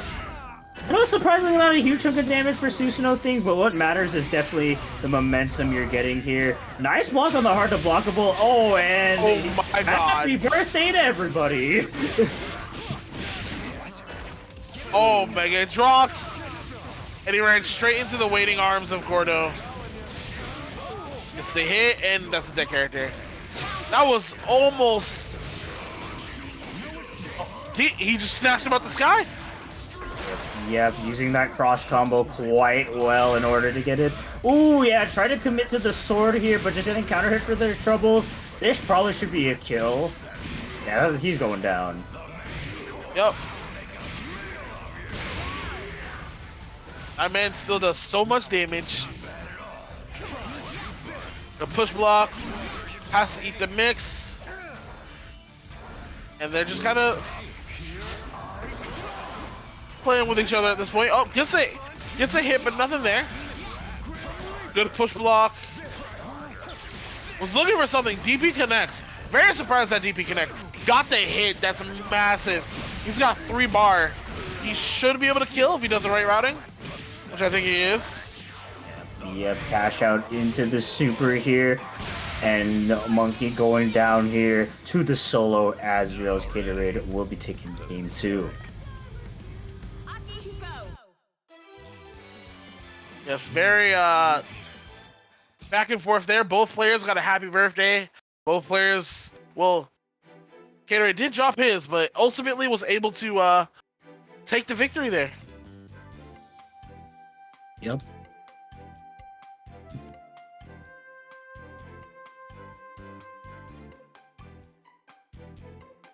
Oh my goodness.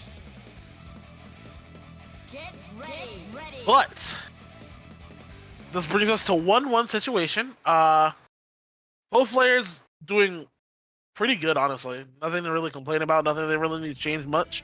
It's a matter of who decides to Oonga Boonga their way to victory first. Who's gonna get that first hit? Looks like your muscles were trained in battle. The round start has been like a very consistent thing that everyone against Gatorade that just really has to deal with, because he tends to just really like to threaten that corkscrew plus 6 speed for good reason. It's a strong round starter option that can like lead to big damage, but like not committing to it is also kind of a mix-up for yourself because you might commit to something to like try to beat it out. Like I think what Monkey tried to do there, but yeah, it can definitely be a start of something good there for Gatorade. Something big for you. It's definitely quite a gambler's round start for sure. Yeah. And counter hits, everybody is getting them. You get a counter hit, I get a counter hit, they get a counter hit, and Gordo's getting counter hit, take it to the corner, and he's gonna take about just under 8K for his troubles. Ooh, blocks it, that's not good. Yep, gonna be carrying over to the other corner because why not? Monkey definitely been put on the back foot here. Good time, DP. Blocks that DP. 4 bar on deck.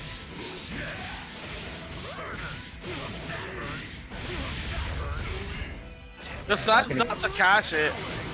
Wants to go for the sandwich setup. Immediate super. Yeah, very good awareness there. Going to be beating that. There's actually going to be opting over the DHC. A little bit surprised with the decision. Not definitely not going to be a kill, but still making sure that Akihiko is one touch. And then Akihiko saying, I'm one touch, that doesn't matter. I have 4 bar, and I just grabbed you. And that is a dead Gordo. Goodbye. Didn't even need the DHC. And the DHC either. Oh, this is definitely very possibly. That was almost disastrous. Yeah. Gets the hit, gets another hit. Oh no, it dropped. Gotta be careful here. Gonna push block. That's gonna hit. Yep. That's gonna kill both characters. Wow. That is actually absurd. I hate Susan. Susan, he means it, I guess. Just says, I hit full screen, even though I'm playing from the front. You have to eat that. There's a hit behind him. Why does he have that? I don't know. I don't know. The fact that I dragged them in front of him, too, to get hit by the beam was too much. Too much. With that being said, Monkey is up 2-1, I believe. Yep. So he is on match point. Gatorade is fighting to stay on winner's side. Sticking with the same team. Don't think he's going to switch for the rest of the night, most likely. It was very interesting what round start we get.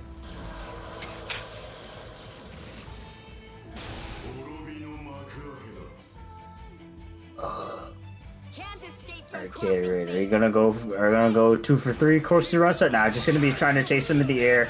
Ooh, very good there. Just gonna be going in the anti-air. Oh my god, that could have been disastrous there, but fortunately for Monkey, just got their push block. DP baited with the 6B, coming in clutch to save Gatorade off that hit.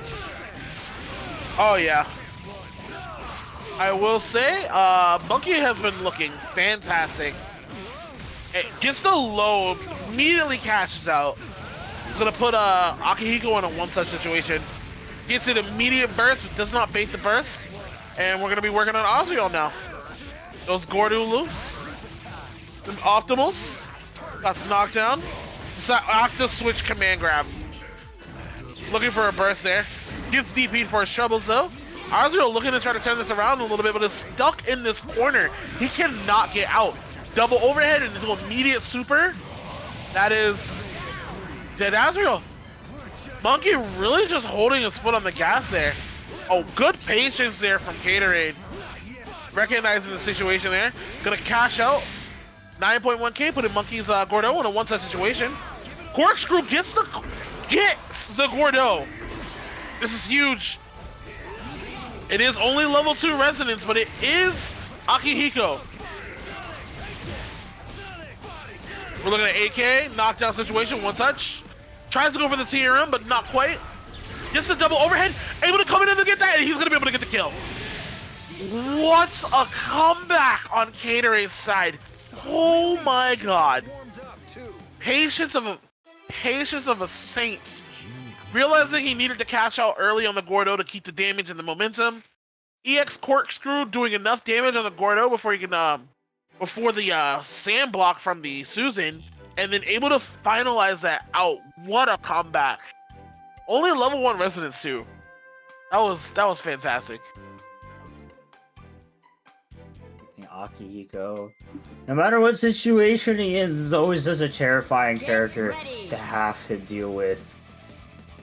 Yeah, just freaking damage output. Like the fact that he has the cross-up corkscrew is just so many things you have to be aware about. He's never really down for the count until all his health is gone. Looks like your muscles are trained in battle. Not bad. I don't give a damn. I'm just here to. But yeah, if Gatorade can dig so deep for that comeback, he can definitely make quite a hole here in Monkey, but Monkey nonetheless has been making some very good progress here in the matchup, playing very excellently in his own right. But see who gets to go into grand finals first here in this game 5. Gets the knockdown on 1. Oh, that's gonna be the confirm.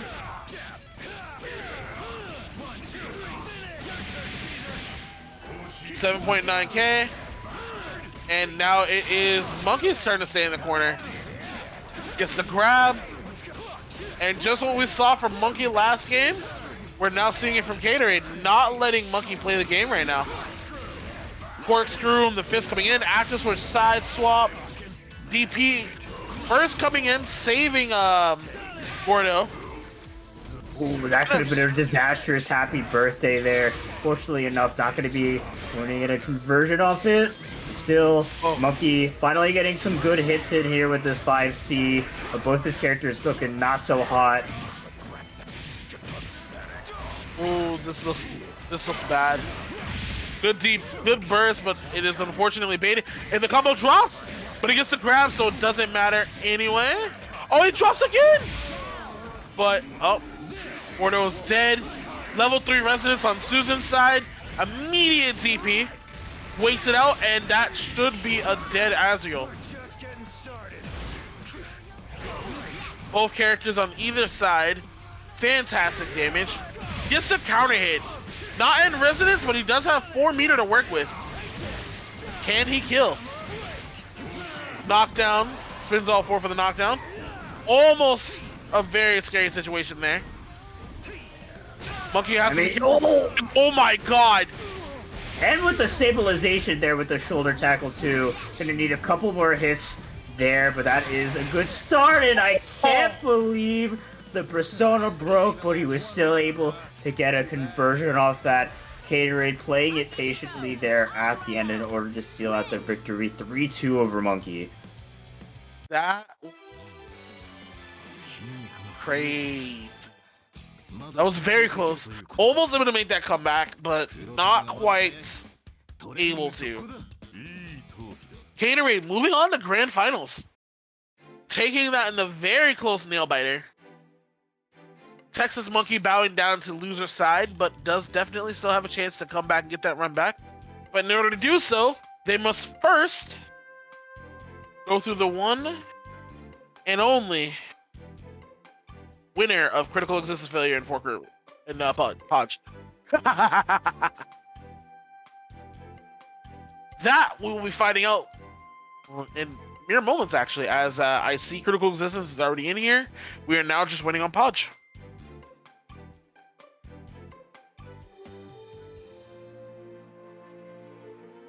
Yes, Critical Existence Failure against Podge, a PC tag classic match up going on here, both of them playing quite a bit against each other in the pre-rollback area of WNF and just a general PC tag brackets. Podge hasn't really shown up to a lot of WNS, but I'm sure they've played quite a bit of casuals, so they are probably ready for each other's kind of madness. And madness is definitely what it's going to be with Critical Existence Failure on screen, and I mean just the very existence of Tager. But yeah, both of them playing kind of very eccentric teams, and there's definitely a lot of things you got to be careful about when you play against each other, like, you know, Podge's setups and everything, and just how to like really navigate around the weirdness that is Tager Yukiko and like kind of the eccentric playstyle of Critical Existence Failure. It's always interesting to watch. Just like I say, eccentric 5C round start. 5C round start. We already know what's going on. What? was that? I told you this matchup was gonna be cursed. It's like it's the team matchup and it's the player matchup. It's just like God. It's a little of both. All right, this is the third 5C. Most of the hits have been. Are you gonna go for a fourth 5C? I'm really surprised he burst out. He's gone. I have no words. I don't know what just happened there. I think he just swapped into a burst immediate. And Yosuke and Kanji versus Yukiko. That's not looking good for Yukiko. Level 1 fire level 2 resonance. Still, you know, possible. I think, like, you know, Yukiko does have a decent matchup against both characters. But, like, yeah, this is still nonetheless a really tough mountain to climb. Podge, yeah, try to gain some fire levels here and there. Bait out the super as well. That clash? Chair. Why? I mean, I can figure out why, but, like, why? And, yeah, just off the cross combo sandwich mix-up here. Podge is going to be going down here to the Kanji Yosuke. That was a Hearts game 1. Kanji, critical resistance failure, Kanji and Yosuke just taking that game 1. I don't know. Look, there are no words. I told you the matchup. I told you the matchup was going to be cursed, and it was cursed. When critical existence failure was just like 5C, 5C, 5C, 5C.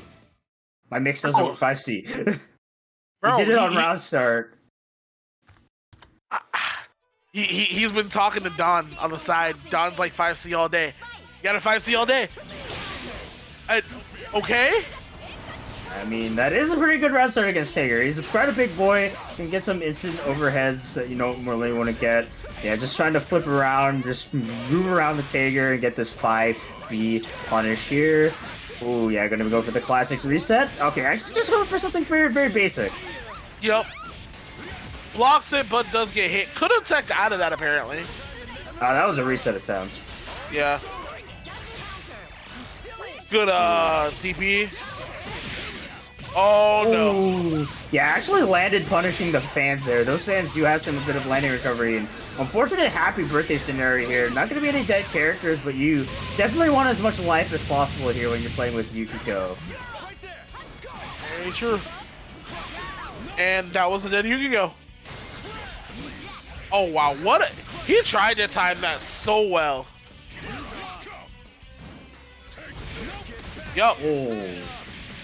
Yeah, just didn't fear that JB at all. Just ran straight into the magnet with the 2P here. And Critical Resistance Failure looking very hot here in this matchup. Yes, he is. Critical Resistance Failure looking to try to run away with this. Podge has to change up something in their approach to give themselves a fighting chance. But right now, he's running away with it. Yes, and it's just like I think, like, Podge really just can't find a break in any of what Critical Resistance Failure is doing. Like, just there's no safe opportunity to really just like get any of their momentum going, and like trying something like really ballsy here in the matchup, just doing this sledge round start. Yeah, did she just? Never mind. That has a hitbox. Okay, yeah, not falling for that. And the Chaos Shenanigans once again as everyone getting hit. The Critical Resistance Failure ready for the TP. Yeah, can't armor through the grab, unfortunately. Back into the suck-ass position. And in the 6P, able to actually catch the burst. Like, geez, nothing is going right here for Podge. Ooh. That was good defense from Podge right there. Not faltering there, that trying to keep some space. Gets the actual hit over here on Yosuke. Massive here. Alright, yeah, just gonna be getting some cross combo pressure of his own. Podge cutting, slacking there. Not gonna be a conversion just because of the distance, but yeah, just DP straight out. Make sure you get a kill on that Yukiko. That he does. And then typical command grab fashion. Spins the meter to get the command grab. DPs, but he was ready. He's got 3 meter, cross gauge, 4 meter. This should be a dead character. Yep, has the 4 bars on deck, and that's looking all right here for Critical Existence Failure, taking his 3-0 victory against Podge, quite convincingly as well. Yes, quite convincingly. Podge didn't really have a chance to do much today. They were on their back foot the entire time, pretty much. Yep. Yeah, it's just like Critical Existence Failure, always locked down. Make sure that even though like Podge was spending quite a bit of push blocks to like get Yosuke and Kanji off him, it was just like Critical Existence Failure was making all the right decisions to just kind of like make sure that even if they were away, there was still barely any breathing room to get out. And especially with Podge's team, you want to maintain as many resources as humanly possible, just because like Kager relies on Spark Bolt so much for neutral, and that requires a lot of meter usage. Yukiko needs meter for like 2-1-4Cs, you know, fire boost setups, and just a lot of things she wants to have. So it was just like Podge not really finding any places to really contest A or like B, really get anything threatening if he could start any pressure going, just because of how low his fire levels were like throughout the entire set. Oh yeah. Critical Resistance Failure really putting on a show and showing us a lot of the options that he has cultivated with this team over the past year or so, couple years. But with that being said, we'll be moving on into our losers finals, I believe, which is Monkey and Critical Resistance Failure. Critical Resistance Failure trying to make his way all the way back to grand finals. Meanwhile, Monkey is trying to get that run back. Let's see what happens. Can't escape from crossing fate. Fight! All right, there, get just that turn back and the Critical Existence Failure getting grabbed. Fortunately, not able to drop the combo, but Monkey able to get the pressure setups going. Oh my god, that was a slobber knock for a scramble, forcing out a burst up from Critical Existence Failure, and going straight in here with this 4A catch.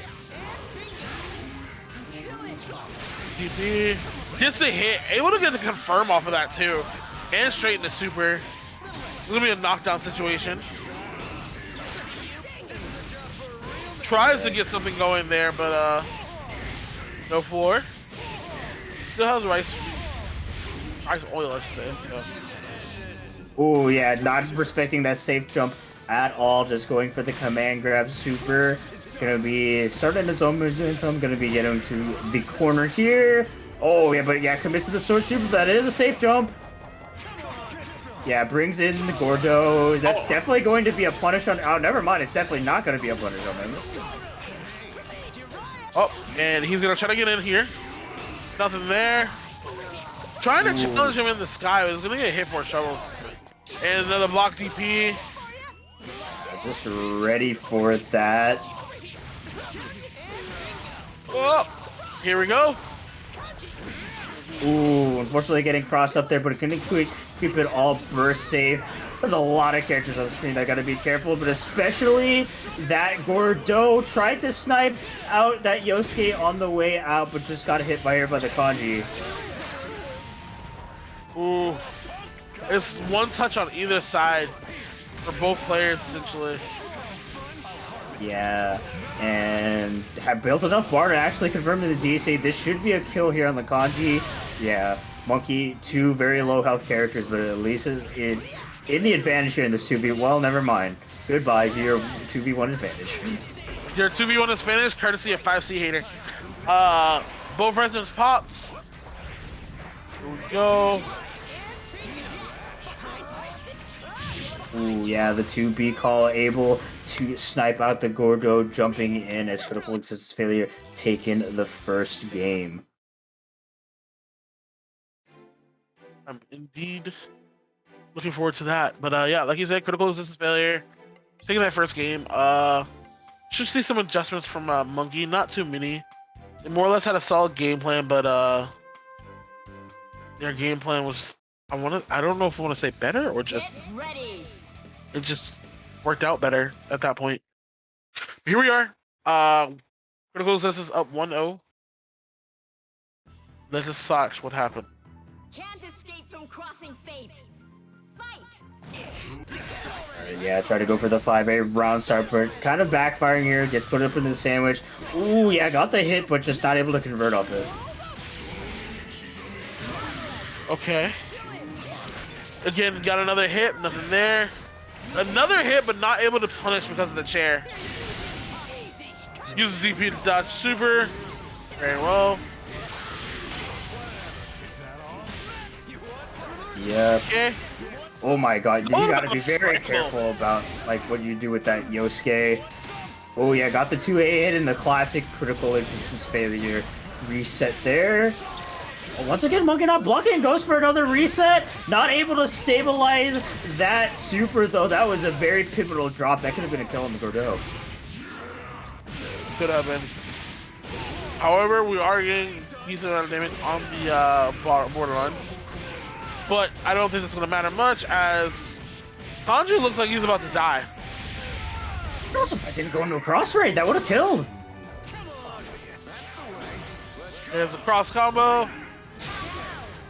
Yeah. I mean, yeah, there was no threat to be able to trade there.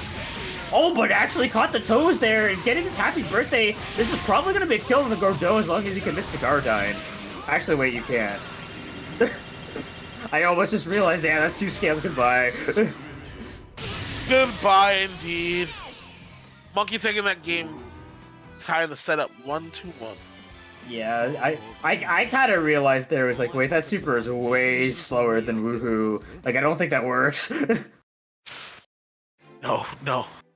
But with that being said, we are tied 1-1.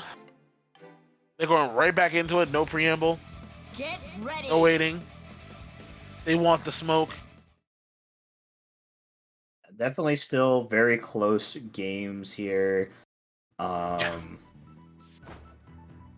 escape from crossing fate. Fight! A lot more to see. An interesting round start, to say the least. Wow, he really anti-aired V-Slash with 5 BB. That's a huge amount of damage on Yosuke. It hasn't even been 10 seconds, and he's in the one-touch zone.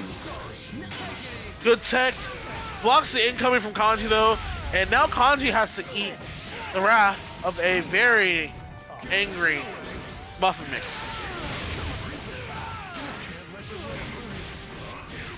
Yeah, they're gonna be optimizing the combo as much as they can in order to secure that 4th bar just in case they need it. But we'll be slamming Kanji straight into the gown. Monkey looking on like a perfect. Oh, commit to the sword super and actually wins out in the end. Ooh. Now that is a mountain to climb for Yosuke. Decides to pop that and gets a counter hit, and just like that, Monkey's up 2-1.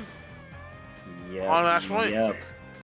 I mean, it just took one interaction for just that entire game to just spiral out of freaking critical existence failure's hand. That odd interaction with the anti-air 5BB. I mean, you don't want to be getting hit by that start. That's going to be freaking disgusting amount of damage. And critical existence failure also got their burst punished as well. It was just all downhill and Monkey making all the right calls. Yeah, Monkey making all of these right calls, gets himself back up in the lead, or back up, and here we go, next game. Using the kunais to set up the sandwich situation, able to avoid the Gordeau assist there with the ants, the somersaults. Yep. Okay, yeah, nice air stall. Just a lot of these like really awkward confirms here, not working out for critical existence failure. And Monkey getting the first solid hit and not falling for the reset though. You can't reset that, man. My mom is mashing. Matching, but doesn't matter. Critical existence failure, trying to get something going here. Does get the hit, but pays for his troubles by paying Susan. Oh, again. And then raw super. Ooh, yeah, could have gotten a lot of damage there, but didn't bait out the burst. But we'll be getting the air to air once again, not quite able to stabilize it. Oh my god, Kanji almost died in that interaction, but thankfully for critical existence failure, living barely able to get the 2C, but not believing quite in it. And yeah, that should be a kill here off that JC punish. Go into the kunai super, and that should be a tied up set. Yes, it is. Critical resistance failure not going out without a fight. I'll say that much.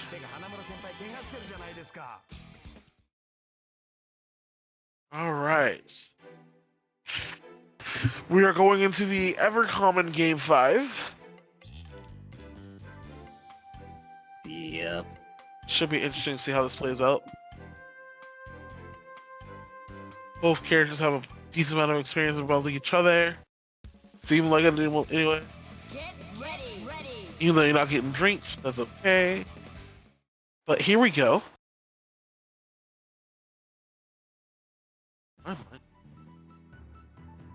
Last game. Yeah, last. Can Monkey close it out? Can't escape. Or will critical resistance failure proceed to the victory? Oh Really? yeah. Wow, he just didn't believe in that 4A at all and paying for his mistakes. Is that dead? No, I don't think so. It's close though. Unreasonably close. 12K. We tech those grabs, immediate swap, gets the hit. Worst part is Kanji really just has to eat this. Yeah, and Active going in with a switch. grab here, and yeah, gonna be burst baiting him, or not burst baiting him. Jesus Christ, English. Yeah, Yosuke looking really low. One touch situation, still keeping him. Yeah, just wanted to find that safe opportunity to swap him out. Oh, but here's a good opportunity for critical existence failure. Getting a happy Huge birthday. opportunity.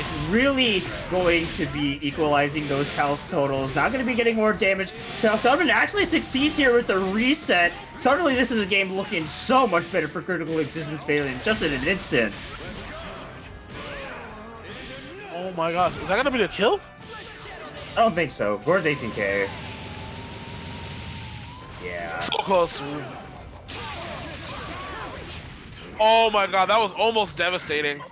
Solo wisely jumps away. Does get hit, but does not believe in that hit. This time he does, though. And critical resistance failure really going to work here. Trying to build that meter. He's gonna get that second meter. He's gonna get that second hit, and there it is. Critical resistance failure coming back and taking that set 3-2 against Texas Monkey. Yep. Basically from the brink there, Yosuke was like one situation away, one mistake from just like keeling over and dying, but that huge happy birthday, like That was massive. humongous, like really allowed him to like get his footing back, get some momentum going, and got two very impactful resets as well that Monkey just was not prepared for. And critical existence failure, finding that's that one touch that he really needs to get going, and showing off that if you give this man an inch, he'll take a mile. Yes, he will. Critical resistance failure will be moving on to grand finals, where he will be faced with Caterade. Yeah. Catorade's still on the winner side, winning out on both health and bracket. We'll see if they can close out the night, or will critical existence failure get the reset. We'll have to see. We'll have to see. But before we get into our great, astonishing grand finals here, I want to remind everyone in the audience for the last time of the night about the Matcherino. Make sure you guys go over to our Matcherino page, sign in, and click that claim code button for a free 25-cent donation into tonight's bracket pot. We only got 14 of those codes used, but we can still use up more of those. Make sure you guys check that out for the end of the night. We still got some other free, or not free ways, but other ways to donate to the Matcherino pot, such as directly contributing to the bracket yourself. Click that yellow orange contribute button over on the top right and put in as much money as you'd like from your own pocket. It can be as big as $1, it can be as large as $20. It doesn't matter to us. Big shout outs once again to Noel Sang and PokeDude for doing a $10 and $20 contribution respectively. Big shout outs to them. But if you want some merchandise with your contribution, we got you hooked up as well. Got a lot of wonderful manga supplied to us by Kaiten Books, such as The Babysitting, Loner Life in Another World, Welcome to the Outcast Restaurant, Said That Skin, Ryosaki-san, Loner Life in Another World, My Dad is the Queen of All VTuber, and Uza Maid Aren't Paid is Way Too Annoying. Once again, make sure you check out our Matcherino page before the end of the night, but we're getting on to our grand finals here. Yes, we are indeed, and it's going to be Caterade rocking the same theme he's been using all day. The Akihiko Azriel with Critical Resistance Failure running the tried and true of Yosuke and Kanji. Yep. I'm just kind of waiting on them to figure everything out, and here we go. Get ready. Game 1. Get ready. Like, when I look at this matchup, it's just a matter of, like, who does what first, and who gets away with it at that point. Because a lot of glasses and eyes here. But here we go. Going for that classic round, starting off cornering out, but this air-to-air conversion will be working out here for Caterade. Yeah, in order to go in there for the cross combos, or not cross combo, the cross up setup. Here we go. Cross up setup, but it doesn't matter as Kanji just pretty much muscles his way through that situation. Ooh, yeah, very nice sniffing out that jump out there with the air command throw. Not going to be bidding out that burst though, and that Yosuke looking quite horrible. Not bidding that or not punishing that DP, nor punishing that DP, and gets hit by the cross up moonsault. I have no words. Apparently, giant fist equals chair. So that clash, and Critical Resistance Failure going in with the command grab to catch Caterade completely off guard. Oh god.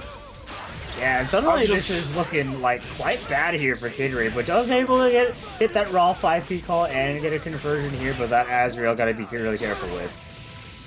It is very true. This time we do have the other one with us getting drunk as well, so we won't be. Yeah. Oh no, that missed. Oh no, that's a dead character. Yeah, very good jump out here. Recognizing that Critical Resistance Failure, definitely willing to pull the trigger on that command grab and just double jumping over it. Here we go. Solo Murakawa versus Solo Yosuke. Corkscrew, not able to get the conversion. Not what they wanted. Gets the hit. DPs his troubles away. What a DP. Alright, you're almost set.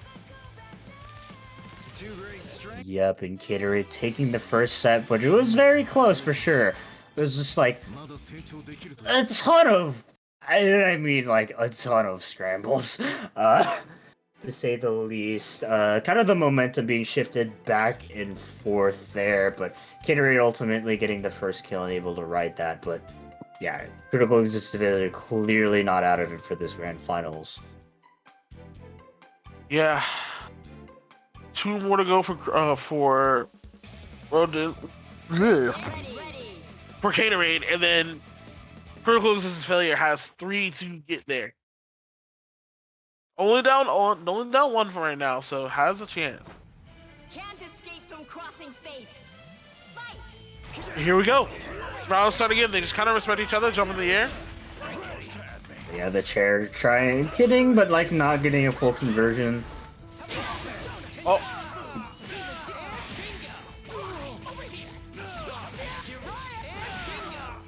Yep, Critical Resistance gets a carry in the corner, and here comes Kanji. Baits the DP, but does not get a punish. Ooh, yeah, I went for the reset there with the EX Corkscrew. Going to be a nice chunk of damage once more.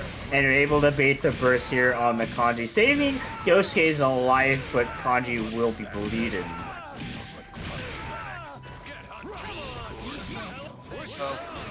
Cross rate pass, but Azrael doesn't get hit, and now it's cross rate of his own. Able to swap out in time, but Kanji still going on despite Yosuke's best attempts, but going in here with a super punish. Yeah, gonna be bursting out the Akihiko. Just wants him out, and a very nice call out on that backdash with that 5B. Yep.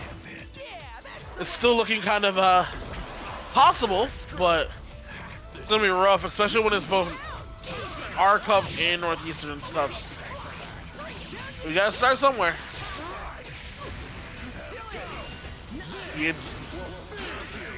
Oh. Ooh, yeah, probably a button there, and yeah, just Yosuke running it up there and just simply baiting the DP. Gatorade left here with the solo Azrael. One touch situation still though. Yep. And that's the one touch. That's the one touch. I have no need for small fries. All right. Gatorade one more game away from just taking the set and taking the tournament.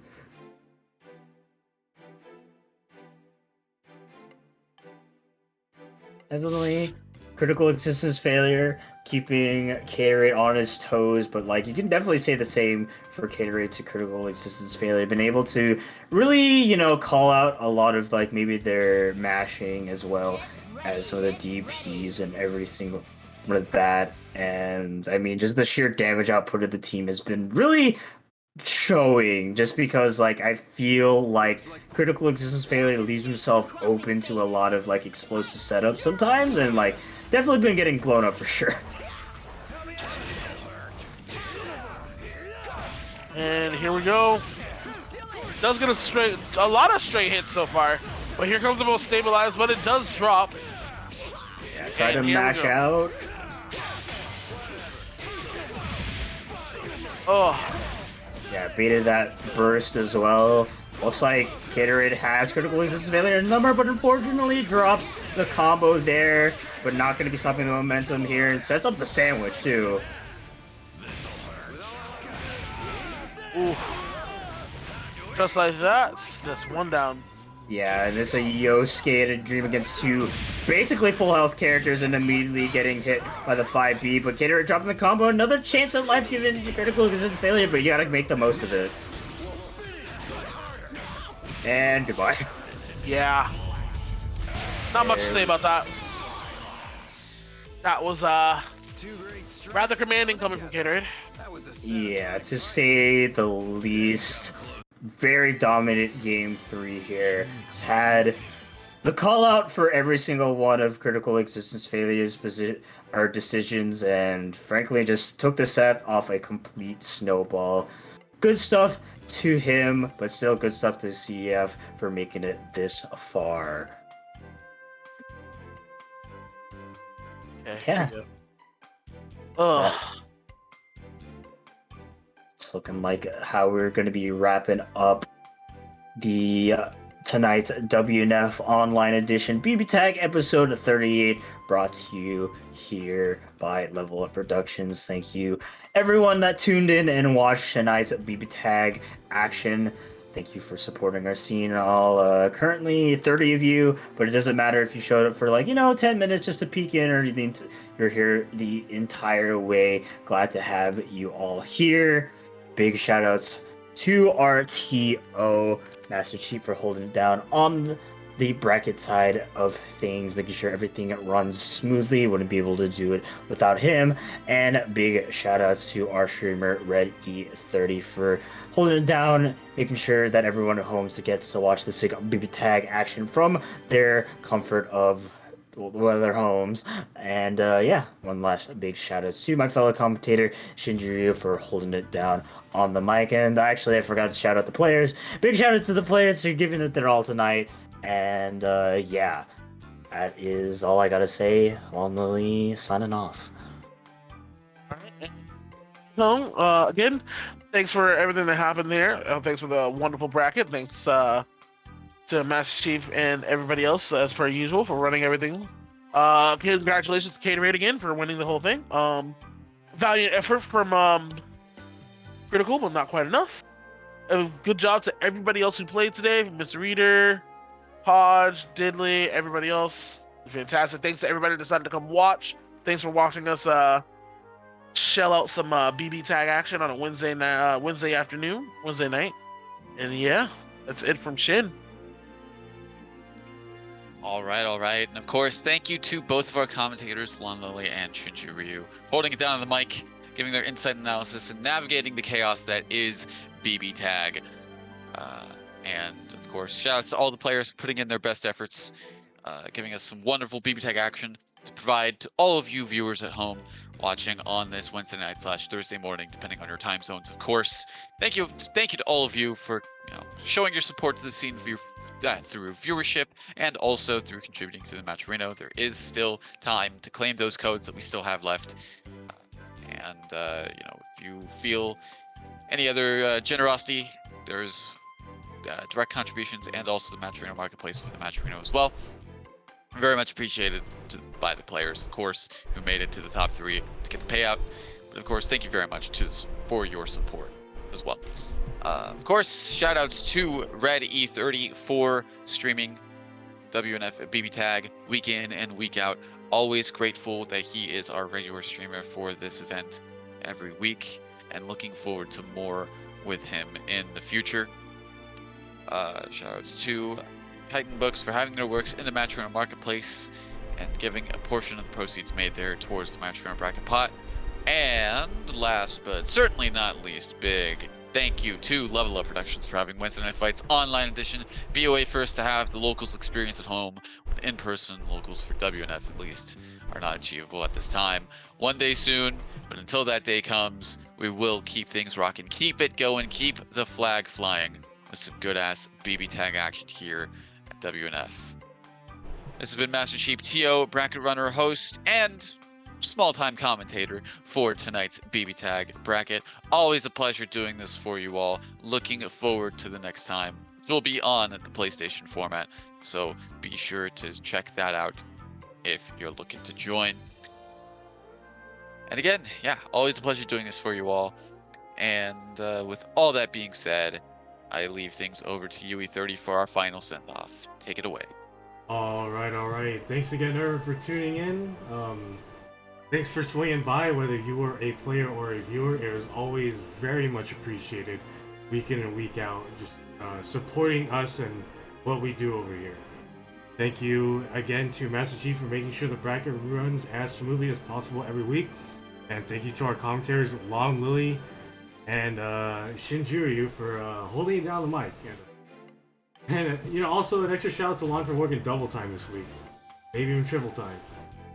We'll see.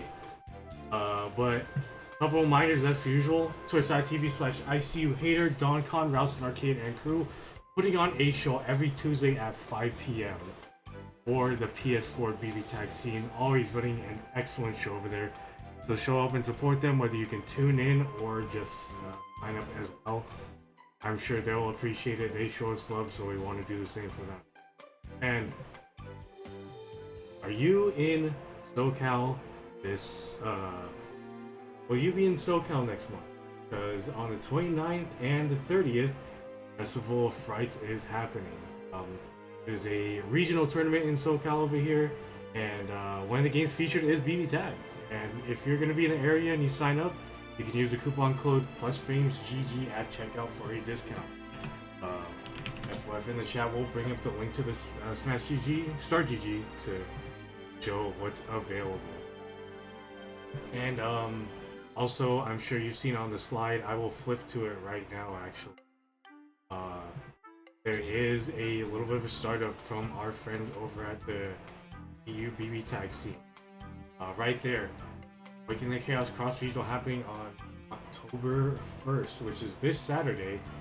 And as far as I know, that's Eastern Daylight Time, I assume, which is 2 p.m. for them. So for us, it's going to be at 11. It is a cross-regional monthly, so it's mainly going to be East Coast players, as far as I know, versus some of EU's best. Go check them out brought to you by the crew over at Awakening the Chaos, the EU vaccine. Want more info, I will drop their Twitter below. Yeah, check them out, show them some love. It's gonna be a great time, and I think this new initiative will really bridge some more gaps that have been a roadblock in the way on just getting the community together. But I think that's going to be it. I will say this as well. It seems like a couple people are in favor. For those that know, I temporarily did do some VOD reviews for WNF the following day. People are down for that, so I will be doing it again. You can expect it at probably around 1 p.m., 2 p.m. Pacific Daylight Time here, so look forward to that. Just be doing a short little play-by-play, just a real casual thing to do after WNF and just make sense of the chaos, as well. But anyway, that's going to be it for us. This has been WNF Online Edition BBTAG episode 38. Thanks again, everyone, for tuning in. But for now, I'll get things just coming to an end. Now, stay safe, stay beautiful, drink your water, tell your friends and family you love them. Most importantly, shout outs to Bird. Shout out to Shout outs to Bird Shout Gang. out to Bird Gang. Have a good night, y'all. Peace. Good night, everybody.